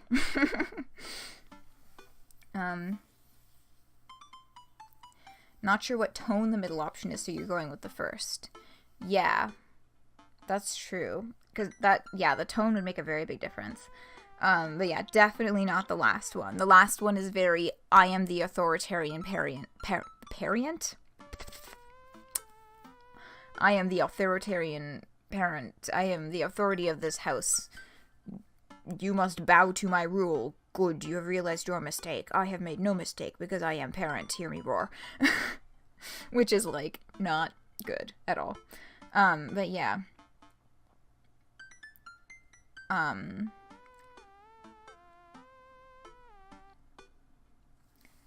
Yeah. Definitely the tone would make a huge difference, and I trust you to make good choices. It can either come off as, I genuinely trust you, or I'm saying this, but in reality I'm saying it because I want you to know that I, like, want it to be true. Does that sentence even make any sense at all? But yeah. Yeah, apologies both ways. Hug it out, because, like, authority figures are not infallible. It doesn't matter if the person is a youth. If you make a mistake, then fucking apologize. Like,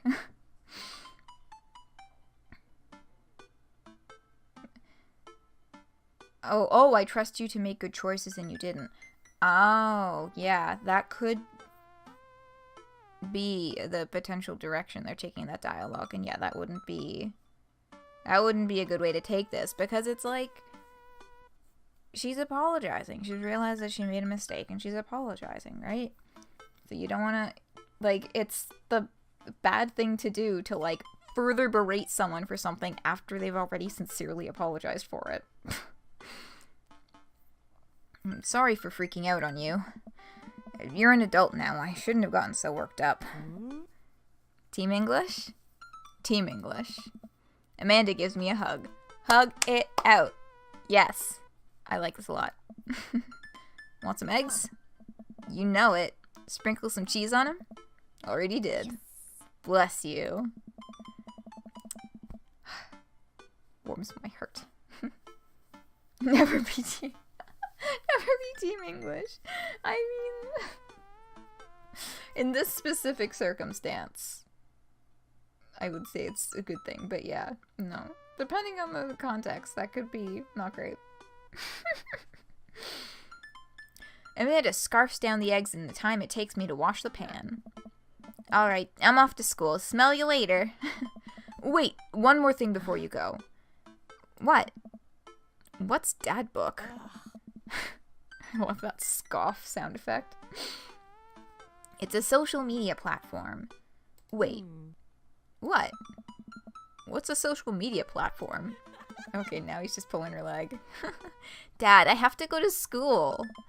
Come on, Amanda, I'm an old man. I can't put together a Dadbook profile on my own. Alright, I'll help you sound interesting on the internet. Amanda spends the next couple minutes setting up my profile on Dadbook, which, as it turns out, is a place where dads can get together and talk about fatherhood. Alright, Pops, we gotta fill out your profile. Let's get some likes and dislikes. Oh my god! We get to make a profile! I was wondering whether or not they would give us control over this part. Okay, this is exciting. On a Friday night, you are most likely to... Okay. Polish and sort my coin collection. Netflix and grill, baby. Fall asleep watching the History Channel. Torment my children with dad puns. Sink into blissful oblivion or sleep. Yes, this does own. This is great. Okay, so the middle one is definitely aimed at Hugo. How are y'all feeling about this? Do you think we should, like, debate or roll the die? Can we talk these choices through, or roll the die? I guess we can just roll the die if there's ever one that we're kind of tossed up about. But yeah, these are all so good.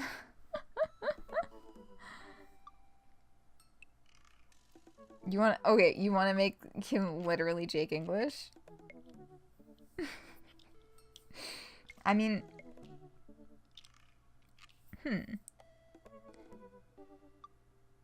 here's a thought that I just had. Fuck. Here's a thought that I just had. Naming him Jake English is kind of ironic because Jake English, aka Grandpa Harley, is canonically a horrible father.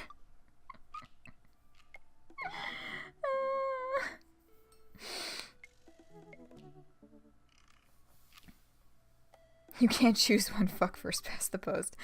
Jake would probably watch the History Channel. Yeah. That epilogue. Yeah, epilogue. Okay. Yes, addendum. Epilogue Jake did do a bit better than Grandpa Harley. He did grab his son and run and get the two of them out of there as the opportunity arose. History Channel or Torment? Okay, well, I'm pretty neutral, so I guess that means History Channel. Fall asleep watching the History Channel.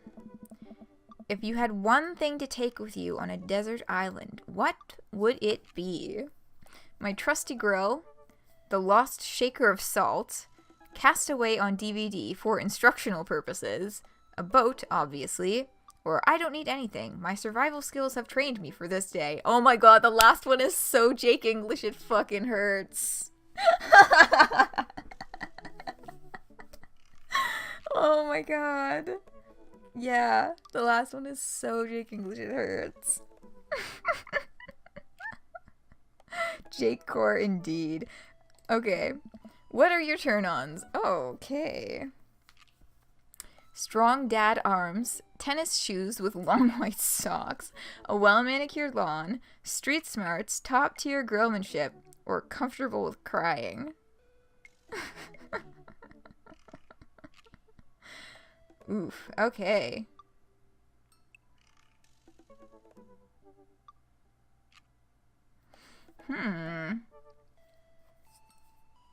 Yeah, the last one, it was like immediately obvious what the Jake answer was, but this one...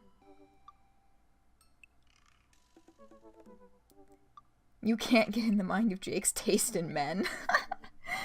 Yeah, you're both going to abstain from this one? Yeah, I don't fucking know, like, what...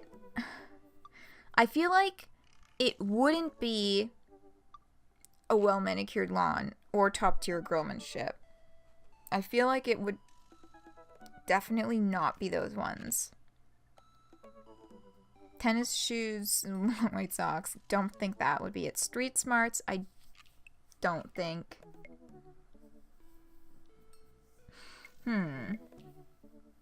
Yeah, all we have to go off is Dirk. Street smarts? Yeah, street smarts is a potential, because I mean, I guess that is... He does kind of rely on and look up to Dirk for how smart he is. Okay, street smarts. What did you want to be when you grew up? Technical writer for manuals and instructions, salty boat captain, pro skater who is also an astronaut, a good father, the president of space. Pro skater who is also an astronaut immediately jumps out to me as the most Jake one, because he just wanted to be like a fucking movie adventurer, and that sounds exactly like some fucking Hollywood bullshit. Like, although salty boat captain is kind of literally what he became as an adult, but again, this is what you wanted to be when you grew up, like as a child. And pro skater who is also an astronaut just really jumps out to me as very strong Jake English vibes. This movie obsessed little boy. Yeah, okay. What's your favorite movie genre? Anything and everything. Oh shit, we have to actually fucking pick one. Okay, war documentaries. Well, that one is also obvious. That one is obviously aimed at Robert. Salty boat captain seems like the one you'd pick for Joseph. Yeah. War documentary, Sean Connery's entire filmography, anything on Laserdisc, romantic comedies, whatever will make me cry, or old comedies that haven't aged well. Oh geez. Jake probably loves Sean Connery. I know that name, but I can't picture a discography. Let me Google this. Let me just poison my search history with Sean Connery's name. Because I would definitely never Google this otherwise. Movies. The Rock, Never Say Never Again, Goldfinger, Dr. No, From Russia with Love. From Russia with Love is the only name that I recognize. But yeah, those seem like action type flicks. He was the first James Bond. Oh, okay, yeah, definitely very Jake. What's your ideal date? He was in Zardoz, which is Jake Core.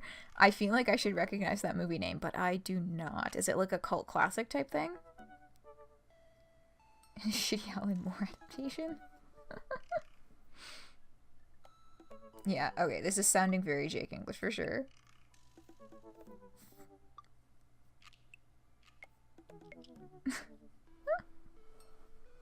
Arson, oh my god. Okay. Second one. Okay, let me take a look at these. Okay. Napping together, doing a 1,000-piece puzzle together, eating a healthy dinner at 4 p.m., trying to geocache but getting hopelessly lost, arson, and being emotionally vulnerable. Arson. I love that arson is an option. I feel like arson is there for Robert. The second one and the fourth one. Yeah, the fourth one is the one that really jumped out at me. Because again, he wants to be Mr. Adventure Man.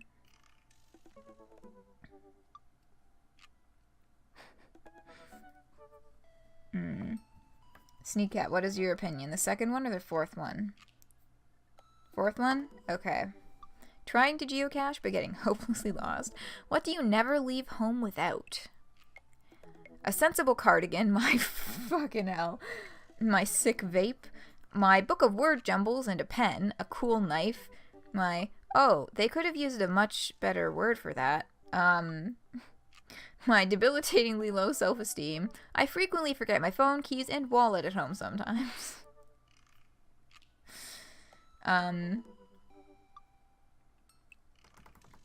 Jake is good at puzzles.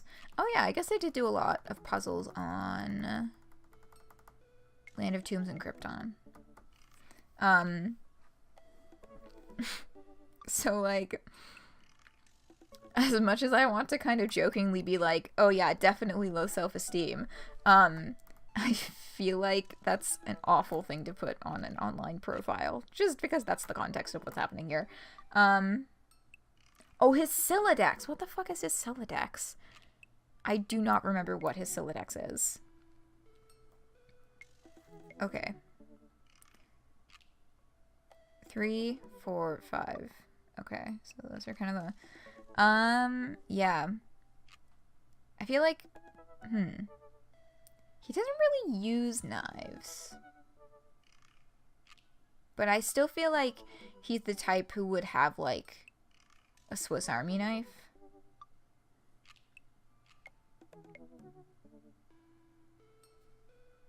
Huge inventory puzzle daily.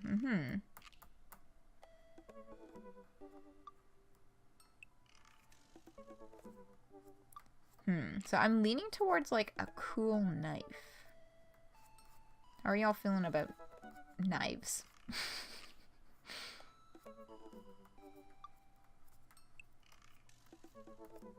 Just gonna have a sip of water for a minute.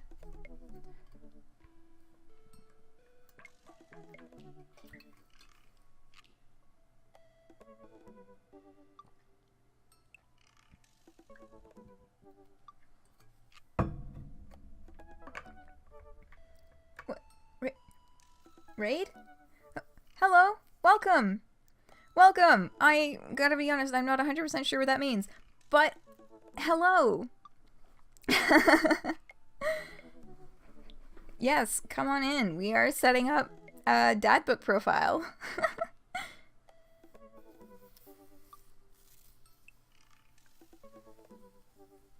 Where's your raid? Yeah. Hello, let's see. Who do we... Miss Maya Papaya? Oh, that's really cute. I like that. You better work. Eat a salad. Glen Angel. Welcome. Close to affiliate. Oh! Thank you so much. I really appreciate that. Yes, I've been very close for a while, but it's been a little quiet. Oh, Bingpot, welcome. That is another new face. Yes, thanks so much for your enthusiasm. I really appreciate it.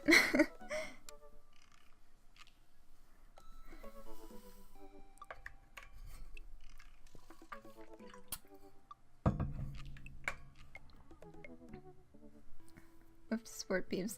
Yes. Yes, thanks so much for your wonderful support.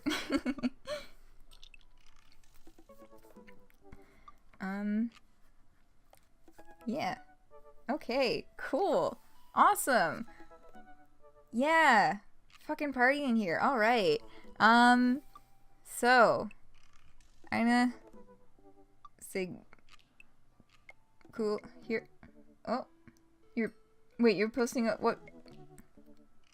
Oh, were you looking for that link this whole time, Olive? Oh, you were playing Dream Daddy and figured you'd drop off these lovely folks. Well, thank you so much. Work for a little because you're winding down. Get them daddies. Yes! Thank you so much. Yes, I hit that 50.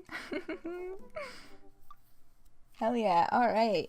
Yeah, unfortunately, I won't be going for too much longer. But, yeah, we're gonna buzz through this, Dadbook profile. Here, I've got to check that link before it disappears. Oh, Jake's fetch modus is literally just called puzzle. Okay. Oh, right. It's got like the limited space, and he has to figure out how to get all of the pieces in there.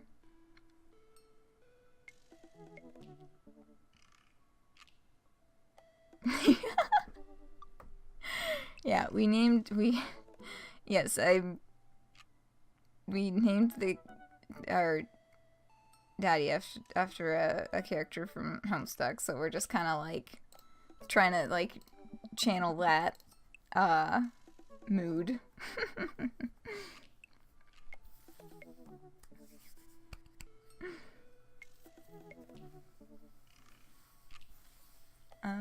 Yeah, so welcome. Feel free. Toss in opinions. We're putting this we're trying to sort out how we're doing this third, I guess. Oh shit. Okay, I gotta like actually read the screen. I just kind of like click through the next question and then like was just like staring at the chat. Okay, so let's see. I spend a lot of time thinking about conspiracy theories, how proud I am of my child. Okay, that one's definitely for Brian. Potential ends of the world. Oh, that is very Homestuck core. If I'll ever be able to love myself as much as I love my grill. Oh, there's so many grill ones. Alright. See you. Thank you so much for stopping by. Thank you for your support.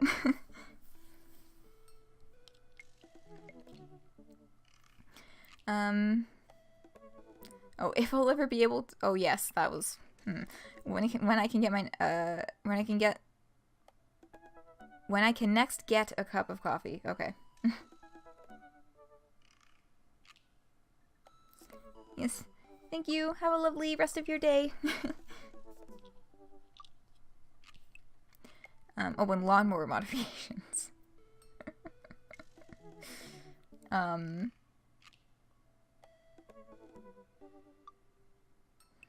So. Yeah, the third one is very Homestuck core. Does Jake think about the end of the world very much? I don't think he does too much. But I don't know if the rest of any of these are too fitting. I don't think Jake drinks coffee.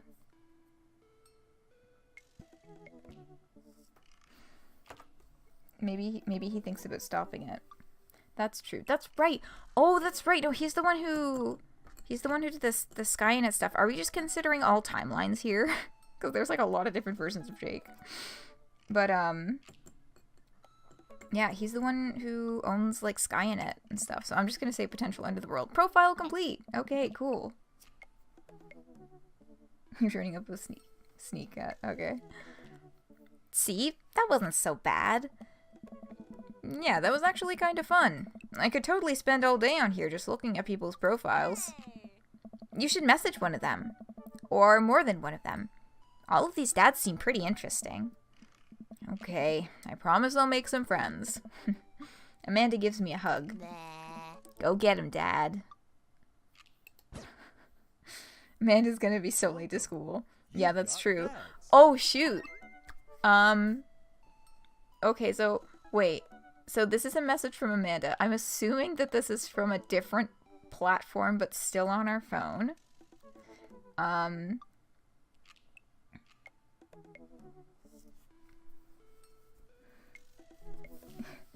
Jake had to look at his alternate selves for a second to see what they do. Yeah. Yeah, we're considering Jake English's ultimate self in the creation of this profile. I love your daddy's look. Oh, thank you. Yeah, we just kind of had some fun with my D&D dice and saw what random rolls we could get. To pick out his aesthetic. Alright, so I guess I'm inclined to check what this is up here from Amanda. Dadmanda. So wait, is this on the platform? Oh my god, did she sign up for a fucking account just to sneakily keep an eye on us? Hi Jake, it's me, your dear old friend from way back in the day, Dadmanda. I'm delighted to see you signed up for Dadbook. They've recently added this exciting new messenger service, so you may find yourself receiving messages from other dads like myself. Take care not to miss them. Amanda, is that you? What are you doing on Dadbook? Why, Jake, I never. We've known each other since business school. How could you possibly confuse me for your amazing and talented and easy to buy things for daughter? Though I am, of course, flattered. You should buy Amanda more things. I know, she edited her profile pic and everything. With the... Yeah, no, she definitely drew on a monocle. There's a monocle happening there. There's a mustache. I think that's all she added, though. It's just like a big-ass mustache and a monocle. Amanda, you know I didn't go to business school. I barely even managed to get my degree. Wait. No. Wow. I didn't say that. Yeah, because you're putting on airs about being fantastic, even though you struggle through university. That's kind of a mood, though. I got a lot of C pluses on my transcript. I didn't say that. You never heard that. This is gold. I was a great student, I swear. I graduated at the top of my class because I worked hard and ate all my vegetables. Totally holding on to this for later. Wait, do you even remember what I majored in? No. I declined to comment. Cool. Conversation ended. Okay. Back we go. So, I think at this point we're just kind of exploring a little. I don't think that clicking on someone necessarily means we're instantly going to message them, but I think we get to poke around people's profiles for a bit now, which I'm excited about.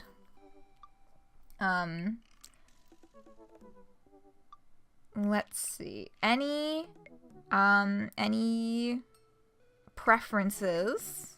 Ah, Matt, you beat me to it. I didn't even finish asking the question yet. Okay. Yeah, let's take a look at Matt's profile. Okay, it's got hearts. Okay. So, Matt Sella. Avid music enthusiast, passionate coffee drinker. You can find me most days selling bean juice over at the Coffee Spoon or hanging out at the park with my amazing daughter. Hit me up about 80s no-wave music. Okay. On a Friday night, you are most likely to perfect my cold brew setup. One drip at a time, baby. If you had one thing to take with you on a desert island, what would it be? Find tunes to pass the days away. Okay. What are your turn-ons? Multi-instrumentalism. What did you want to be when you grew up? A barista, weirdly enough. Oh, that's cute. He got this little childhood dream. No wave? Yeah, I don't know what he means by no wave either. Yeah, it's title suggestion. Amanda wants Dadbook. Yeah. Oh, shit with subtitles. Oh my god. I mean, like, that's... Yeah. Okay. That's favorite movie genre. What's your ideal date? We go to the animal shelter and seriously consider adopting a cat. Oh, that's cute. What do you never leave home without? My headphones, both in-ear and over-ear, just in case. And I spend a lot of time thinking about where did writing commas into song titles come from, and where did it go? Did we all just agree that it's a bad idea? Kravitz. I feel like I should understand that reference, but I'm not quite grabbing it.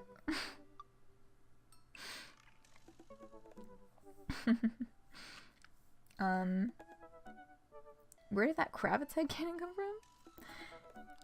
Is that the Adventure Zone? I feel like most of the time when you name a character, it's from the Adventure Zone. Ah.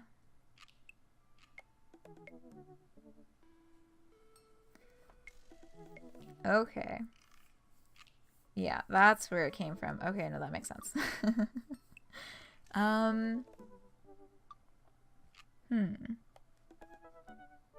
So basically, they've really laid it on heavy with the fact that he is very interested in music and also coffee. I mean, he owns a coffee shop, so that, you know, both of those things make a lot of sense. But that is Matt. Okay.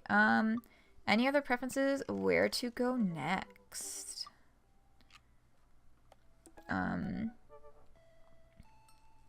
We could also just decide to go in order otherwise, if there's no exciting... Oh, Damien. Okay. Absolutely. Yeah, I'm kind of interested to see what the rest of this is on here, too. Oh, God. Sorry, I just looked down and I was like, God, they're making him such a fucking stereotype. How edgy he is. None more goth. Yeah, they are really leaning heavy into stereotyping him as much as possible. How do you do? Oh, yes, Damien Blood March, which we learned from the barbecue. How do you do? I have finally decided to join this information superhighway. I'm not entirely sure how this works, but I will try my best to understand. I love long strolls through the graveyards and spending time with my son.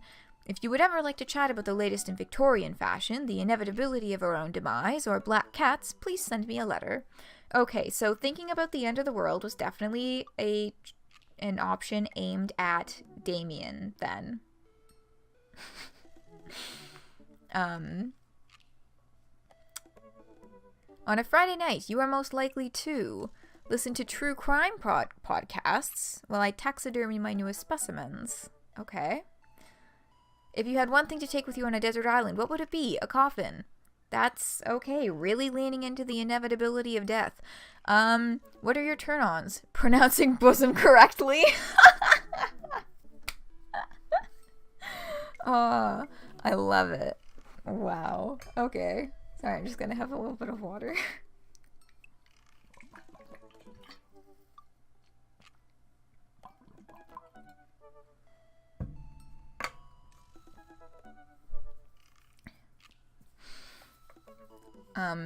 Okay.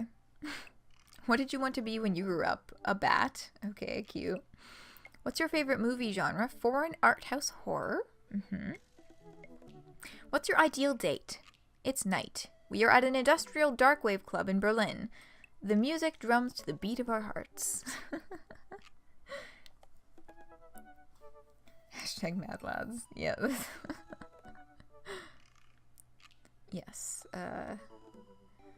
I have found in my participation in the online community for goth that there's still like a really, really big goth scene in Germany.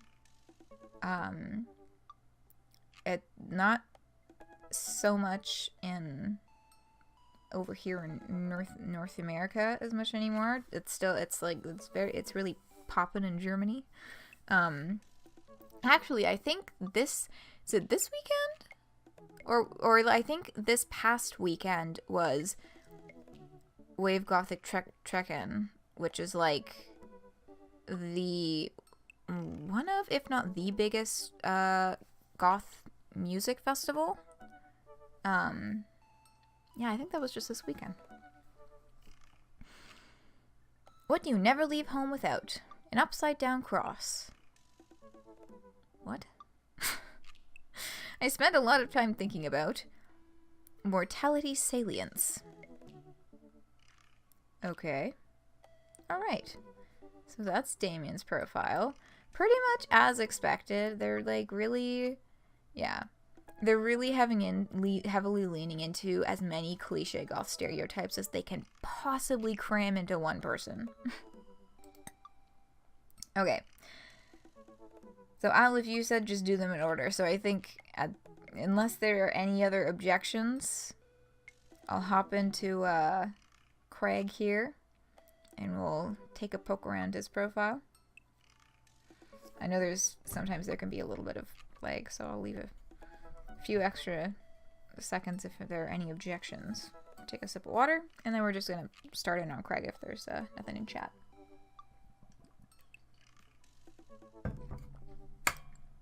Alright, cool. So I have a go ahead for going in order, so let's start with Craig. Craig Khan. Dad of 3, business entrepreneur, and fitness enthusiast. Juggling work, family, and fitness is a tough gig, but someone's gotta do it. On a Friday night, you are most likely to get one last good cardio session in. Okay. If you had one thing to take with you on a desert island, what would it be? A box of energy bars. I mean, that's practical. Mm-hmm. What are your turn-ons? A sub 6-minute mile. What did you want to be when you grew up? Beer pong world champion. Oh, jeez. That does seem to reflect the college stories we've been hearing. What is your favorite movie genre? Buddy cop movies forever. Okay. So, maybe he would enjoy Detective Pikachu. I still haven't seen that one, actually. I was going to last Friday, but we had to cancel and try and find another date because one of my friends had a family emergency come up. I will see the movie eventually, I swear on my life. What's your ideal date? Scaling a huge, dangerous mountain for fun. What do you never leave home without? An extra tube of energy gel?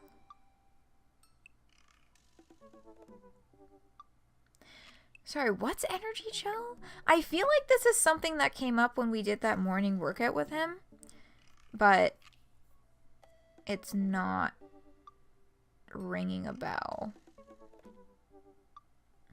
Detective Pikachu fucking owned. Yeah, like I've heard pretty good things about it. I'm excited to go see it. I gotta pick a friggin' date.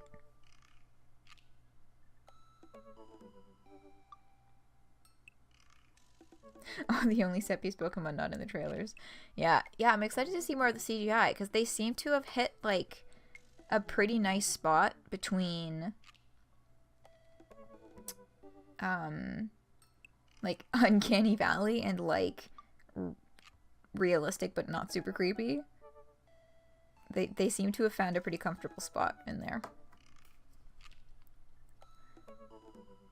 Okay, I spend a lot of time thinking about my mile time. My mile time used to be so good. What happened? Have I peaked? Okay. Yeah, so he's all about the exercise. That's his entire thing, his whole personality. He is Mr. Big Exercise Man. Which, you know, was clear before, but now this is just his entire profile. Kind of a jock type, I guess. Okay, Brian. Next up. Brian Harding. Hey, I'm Brian. I spend most of my days hanging out with my awesome daughter and thinking of new ways to grill things. If you like fishing, then we'll get along. Right, he's Mr. Woodsy. On a Friday night, you are most likely to see just how slowly I can cook a piece of brisket. If you had one thing to take with you on a desert island, what would it be? My fishing pole. Practical, okay. What are your turn-ons? A keen understanding of steak cuts. What did you want to be when you grew up? Fireman. Aw. What's your favorite movie genre? Romantic comedies. Okay. Makes me immediately think of Carcat every time. I cannot think about rom-coms without thinking of Carcat anymore. What's your ideal date? Deck building. I mean, I know that in this sense, it's supposed to mean, like, deck, like, the thing attached to the back of your house, but my immediate thought was, like, Magic the Gathering. Or, like, Pokemon, or Yu-Gi-Oh! Or, you know, I could go on. What do you never leave home without? My portable fishing pole. I mean, how often do you accidentally run into fishing spots?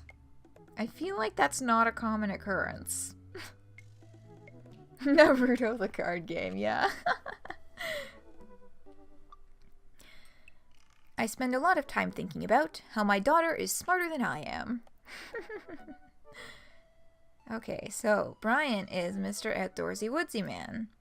And also loves to brag about his very intelligent daughter. Cool. Okay. Robert, who has been ever the enigma this whole time, and I'm guessing that his profile is not actually going to shine that much light on him. Robert Small. When the internet gains sentience and decides to destroy us all, you know it'll use this information against us, right? Well, that's certainly a way to lead into your profile. On a Friday night, you are most likely to make a deal in an alleyway. Have it go badly. Who's the cop? Was it Giacomo? I trusted Giacomo. You love him? I know. The more he's just so fucking all over the place that I'm actually, like, I'm getting pulled into, like, wanting to learn more about what the fuck his deal is. If you had one thing to take with you on a desert island, what would it be? Gun. Fucking hell. What are your turn-ons? Don't talk to me. Jesus. What did you want to be when you grew up? Grifter. What's your favorite movie genre? Italian neorealism. Okay, so more kind of art house type stuff. What's your ideal date? Grave robbing! Oh my god! That's too much! What the fuck? What do you never leave home without? At least 4 knives. I spend a lot of time thinking about, you ever really look into a rabid animal's eyes? He is PK do crime. Precisely. Oh my god. There's just like, there is so much packed into this little profile. Like, all of the other ones, it was like, okay, so, you know, this guy's the music coffee hipster coffee guy. This guy's Mr. Foresty survivor man. This guy is just the biggest pile of goth stereotypes they could find. This guy's the jock. And then Robert's just like, I don't even know what the fuck to call this. Like, what the fuck do you call this? Like, Be Gay Do Crimes works, but I feel like they're, like, I don't know, like, maybe there was another word that's out there somewhere that they were going for, because all the rest of them, they all seem to be based off of, like, a particular cliche, but I don't know what the fuck to call this other than Be Gay Do Crime. Okay, let's... Hugo. Let's... Funny man. True, he could just be the funny man enigma, because he's just kind of all over the place, and it's really hard to tell what the fuck his actual personality is. Okay, Hugo Vega. Middle school teacher, high school teacher, writer of scholarly articles on 18th century literature for various esteemed publications. If you're on here to tell me that my son put a cherry bomb in your trash, I know, and I'm sorry. Oh dear. Okay, on a Friday night, you are most likely to brew some strong tea and paint my miniatures. If you had one thing to take with you on a desert island, what would it be? A remembrance of things passed by Marcel Proust? What are your turn-ons? Muscles. Simple, okay. Speaking of painting miniatures, oh, this is gonna be good. What did you want to be when you grew up? Movie star. Ooh. What's your favorite movie genre? Documentaries on art history. Yes, we saw that pop out at the barbecue. What's your ideal date? Each of us read a different book on opposite sides of the couch in comfortable silence. What do you never leave home without? My glasses. Actually, I forget them at home a lot. That's like, yeah. I feel that. I used to feel that a lot more when I, like, first started wearing glasses, because I, like, didn't really want to. You painted your corn amiibo pink. Nice. Like the pink skin in Smash. I've seen you tweeting about being a corn main on at certain points and being yeah. Nice.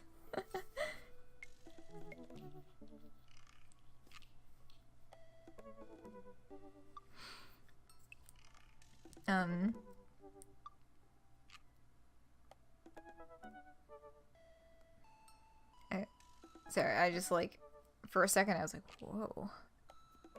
I am back. I have returned to Earth. Okay, I spend a lot of time thinking about. I worry that people who are against e-readers are more in love with the idea of books than actually reading them. True that. Agreed. Okay, yeah. He's, you know, he's a teacher. He's an academic. That's his little niche. Joseph. See, I feel like there's more to Joseph than meets the eye, too.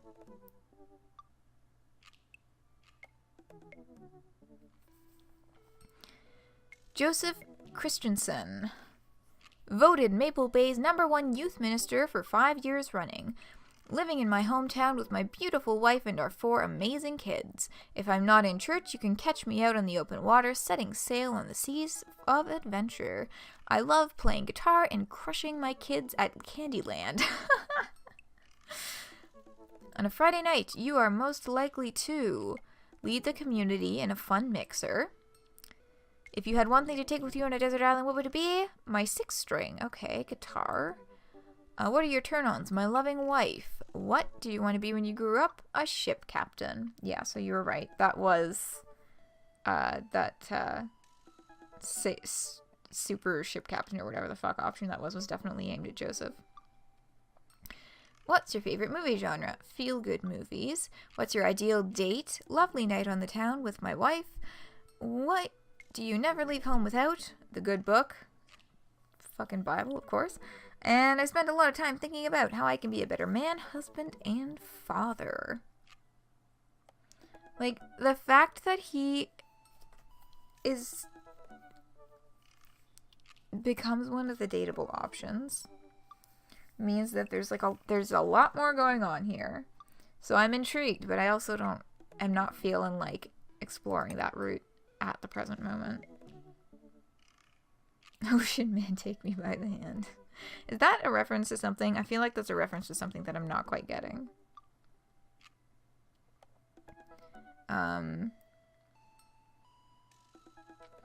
Okay. So that is the profiles. And it is 1:35 Eastern Standard Time. Oh god. Aleph. Oh my. I mean, there could be many reasons. That might be a contributing factor, yes. Okay. So it is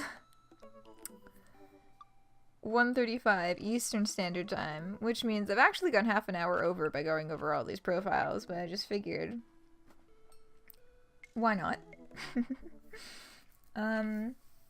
Yeah, so that, I'm gonna call that stream for today.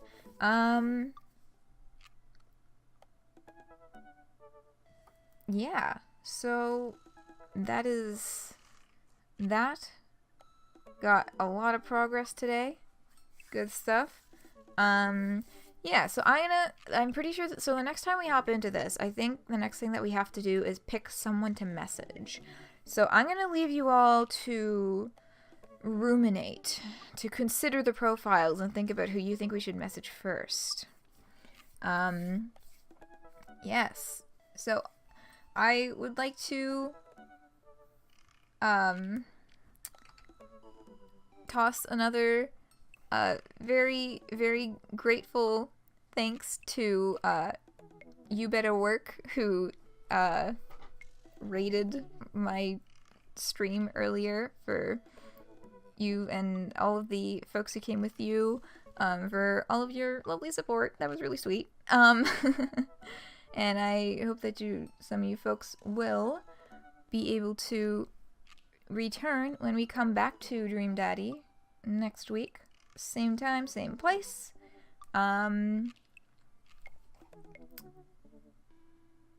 Yes. This weekend, so this weekend streams, we're heading back into the Homestuck epilogues and starting Candy. So, yes, we finished Meat last weekend, and we're going to start in Chapter 1 of Candy. So, I hope you folks will be able to join me on that journey this weekend as well. We are back to regular Friday, Saturday schedule. I'm going to keep bonus streams on Tuesdays just because that seems to be working. Just to keep stuff consistent. But yeah, that is the stream schedule for the next week. Friday, Saturday, Homestuck Epilogues. Next Tuesday, what number is that? The 11th. Ooh, Tuesday the 11th. That is the day of Nintendo's E3 presentation, which I'm very excited for. They can't not talk about Animal Crossing this year. They have to talk about Animal Crossing. I will yell. Either way, honestly, if they do or if they don't, there will be yelling. But Animal Crossing. Please, Nintendo. Might not be here going to some cabins on Thursday. Oh, cool. Well, I hope you have a wonderful time out in the cabins. For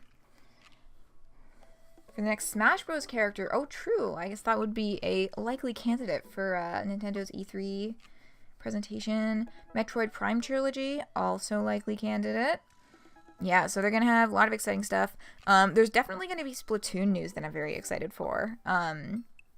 Because the World Championships are on this Saturday, before they do their presentation.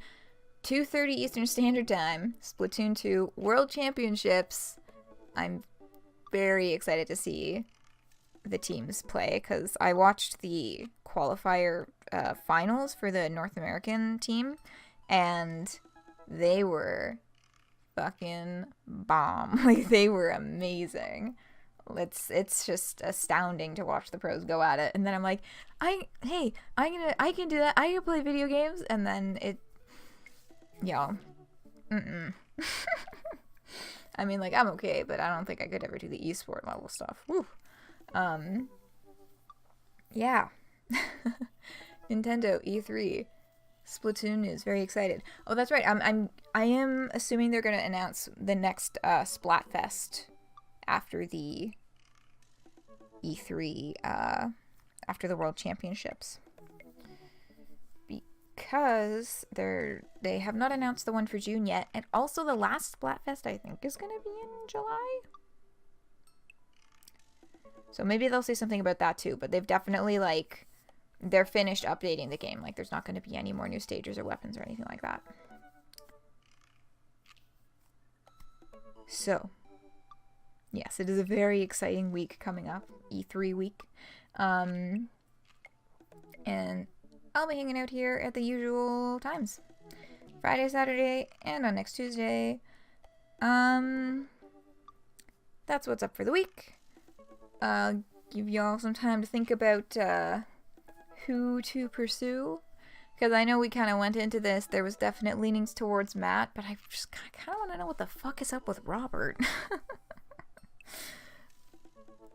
Although he did say that one of his turn-ons was, don't talk to me. So maybe if we want to know what the fuck is up with Robert, we shouldn't message him. Okay.